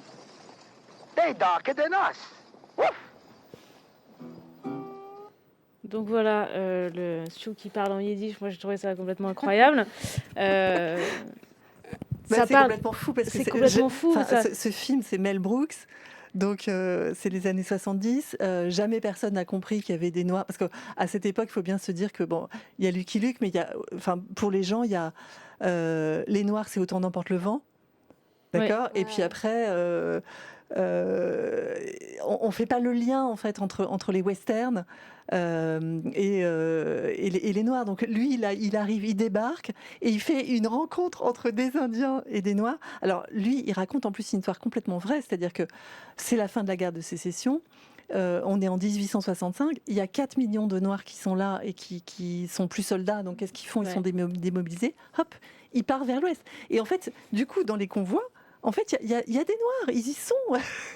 c'est une image complètement réelle. Là où je voulais en venir un peu plus précisément, c'est que, bon, après, c'est l'époque aussi de telle que pensait la société à ce moment-là, mais il y a effectivement du racisme dans les représentations qu'on a du Far West, parce que c'est ce qu'on dit depuis une heure quasiment, c'est-à-dire que voilà, la réalité, elle n'était pas dépeinte de manière aussi complexe que ce qu'elle était. Aujourd'hui, vous allez m'arrêter, je me trompe, mais on avance. Oui, parce que les Amérindiens font leurs films maintenant. Voilà. On a eu des cow-boys noirs aussi, des figures de cow-boys noirs. On a eu peu. Mais alors, j'avais noté le nom d'un film. Il y a eu Django Unchained. Il y a eu Django Unchained. Et qui puis. un personnage un peu comme ça. Ouais. Et puis, il y a eu mais c'est encore un esclave. Le personnage de Bass Reeves, qui est le marshal noir mythique, qui a inspiré The Lone Ranger, qu'on a blanchi à Hollywood et qui lui-même a inspiré Hollywood, donc inspiré Lucky Luke. Donc finalement, Lucky Luke, indirectement, est le petit-fils ou le cousin par alliance de ces marshals noirs mythiques qui tiraient incroyablement rapidement, qu'on mis en prison je ne sais combien de desperados et de malfrats. Cette personne, elle est vraiment emblématique. Et c'est vrai que ça change. Et en même temps, voilà, on voit quand même aussi les coups de barre à droite à chaque fois des élections et des grands médias. Donc, c'est toujours cette ambivalence en fait américaine qui est quand même assez curieuse. Dans cette idée c'est super intéressant. Je veux bien raconter un tout petit peu l'histoire parce que c'est complètement dingue, quoi. Donc c'est un vrai personnage qui a vraiment existé, qui se retrouve être esclave de quelqu'un qui se bat dans la guerre de sécession, mais il se bat pour l'esclavage. Donc lui, c'est le valet de son maître qui est engagé. Voilà. Et puis en fait, un beau soir il joue aux cartes. Je sais pas, il y a une embrouille apparemment, il gagne aux cartes son maître, il s'échappe. Et du coup, où est-ce qu'il va ? Il va dans le territoire indien. Donc il fait partie de ces fugitifs qui sont recueillis par les Indiens. Et là, chez les Indiens, il se débrouille, il est super intelligent, etc. Et il devient US Deputy Marshal. Donc Deputy Marshal, on ne connaît pas trop nous, mais c'est exactement Lucky Luke, effectivement. C'est cette figure-là du gars qui part, qui va traquer les desperados, qui leur passe les menottes, ou s'il y a une embrouille, Bass Reeves a arrêté 3000 personnes. Il en a tué 14 lors de 14 criminels, quoi. Enfin, je veux dire, c'est pas du tout un rigolo. Et alors, au moment où il rentre dans la culture populaire, ce que tu dis, Jules, c'est tout à fait ça. Il est mis en scène dans un personnage qui s'appelle The Lone Ranger, qui est une espèce de Zorro. C'est un blanc. Mais alors, on ne veut pas dire que c'est un noir parce que sinon, on a peur que ça fasse fuir Au départ, c'est les auditeurs parce que c'est un feuilleton radio au tout début. Donc, on sait un blanc, mais on lui met un masque noir. C'est le fameux masque noir. Donc, le fameux masque noir, en fait, est probablement un rappel. Voilà. Et là, aujourd'hui, vous avez The Lone Ranger. Merci pour l'image. Que masque vraiment le masque On l'écoute du Lone Ranger? Il n'y aura pas de son là. Donc, The Lone Ranger, qui est un film récent avec Johnny Depp qui fait l'Indien. Mais du coup, dans la version de 2013, la vraie star du film est le coéquipier indien de Bass Reeves, joué par Johnny Depp. Donc, oui, bien sûr, on progresse. Le Lone Ranger, lui, est toujours blanc. Moi, je trouve que c'est absolument génial qu'il y ait beaucoup d'humour et qu'on ne respecte pas forcément la réalité exactement comme elle a été, etc. On m'a dit que c'est pardon, qu'il y a le son, en fait. Il y a quand même... Donc je je t'en prie, il y a quand même une certaine frustration de la part des Africains-Américains qui disent encore une fois le Lone Ranger, on n'a toujours pas un vrai Bass Reeves, quoi. Voilà. Bon, il y a eu un autre film qui a été fait, The Harder They Fall, qui est sur Netflix, qui a été réalisé par un metteur en scène noir, etc. C'est pareil, c'est-à-dire que tout est faux, en fait. C'est-à-dire qu'il y a une personne qui s'appelle Mary Fields, qui est une vraie femme qui a vraiment existé, qui était une conductrice de diligence, qui a une héroïne fois 20, fois 10, fois 40, voilà. Elle se retrouve tenancière de bordel.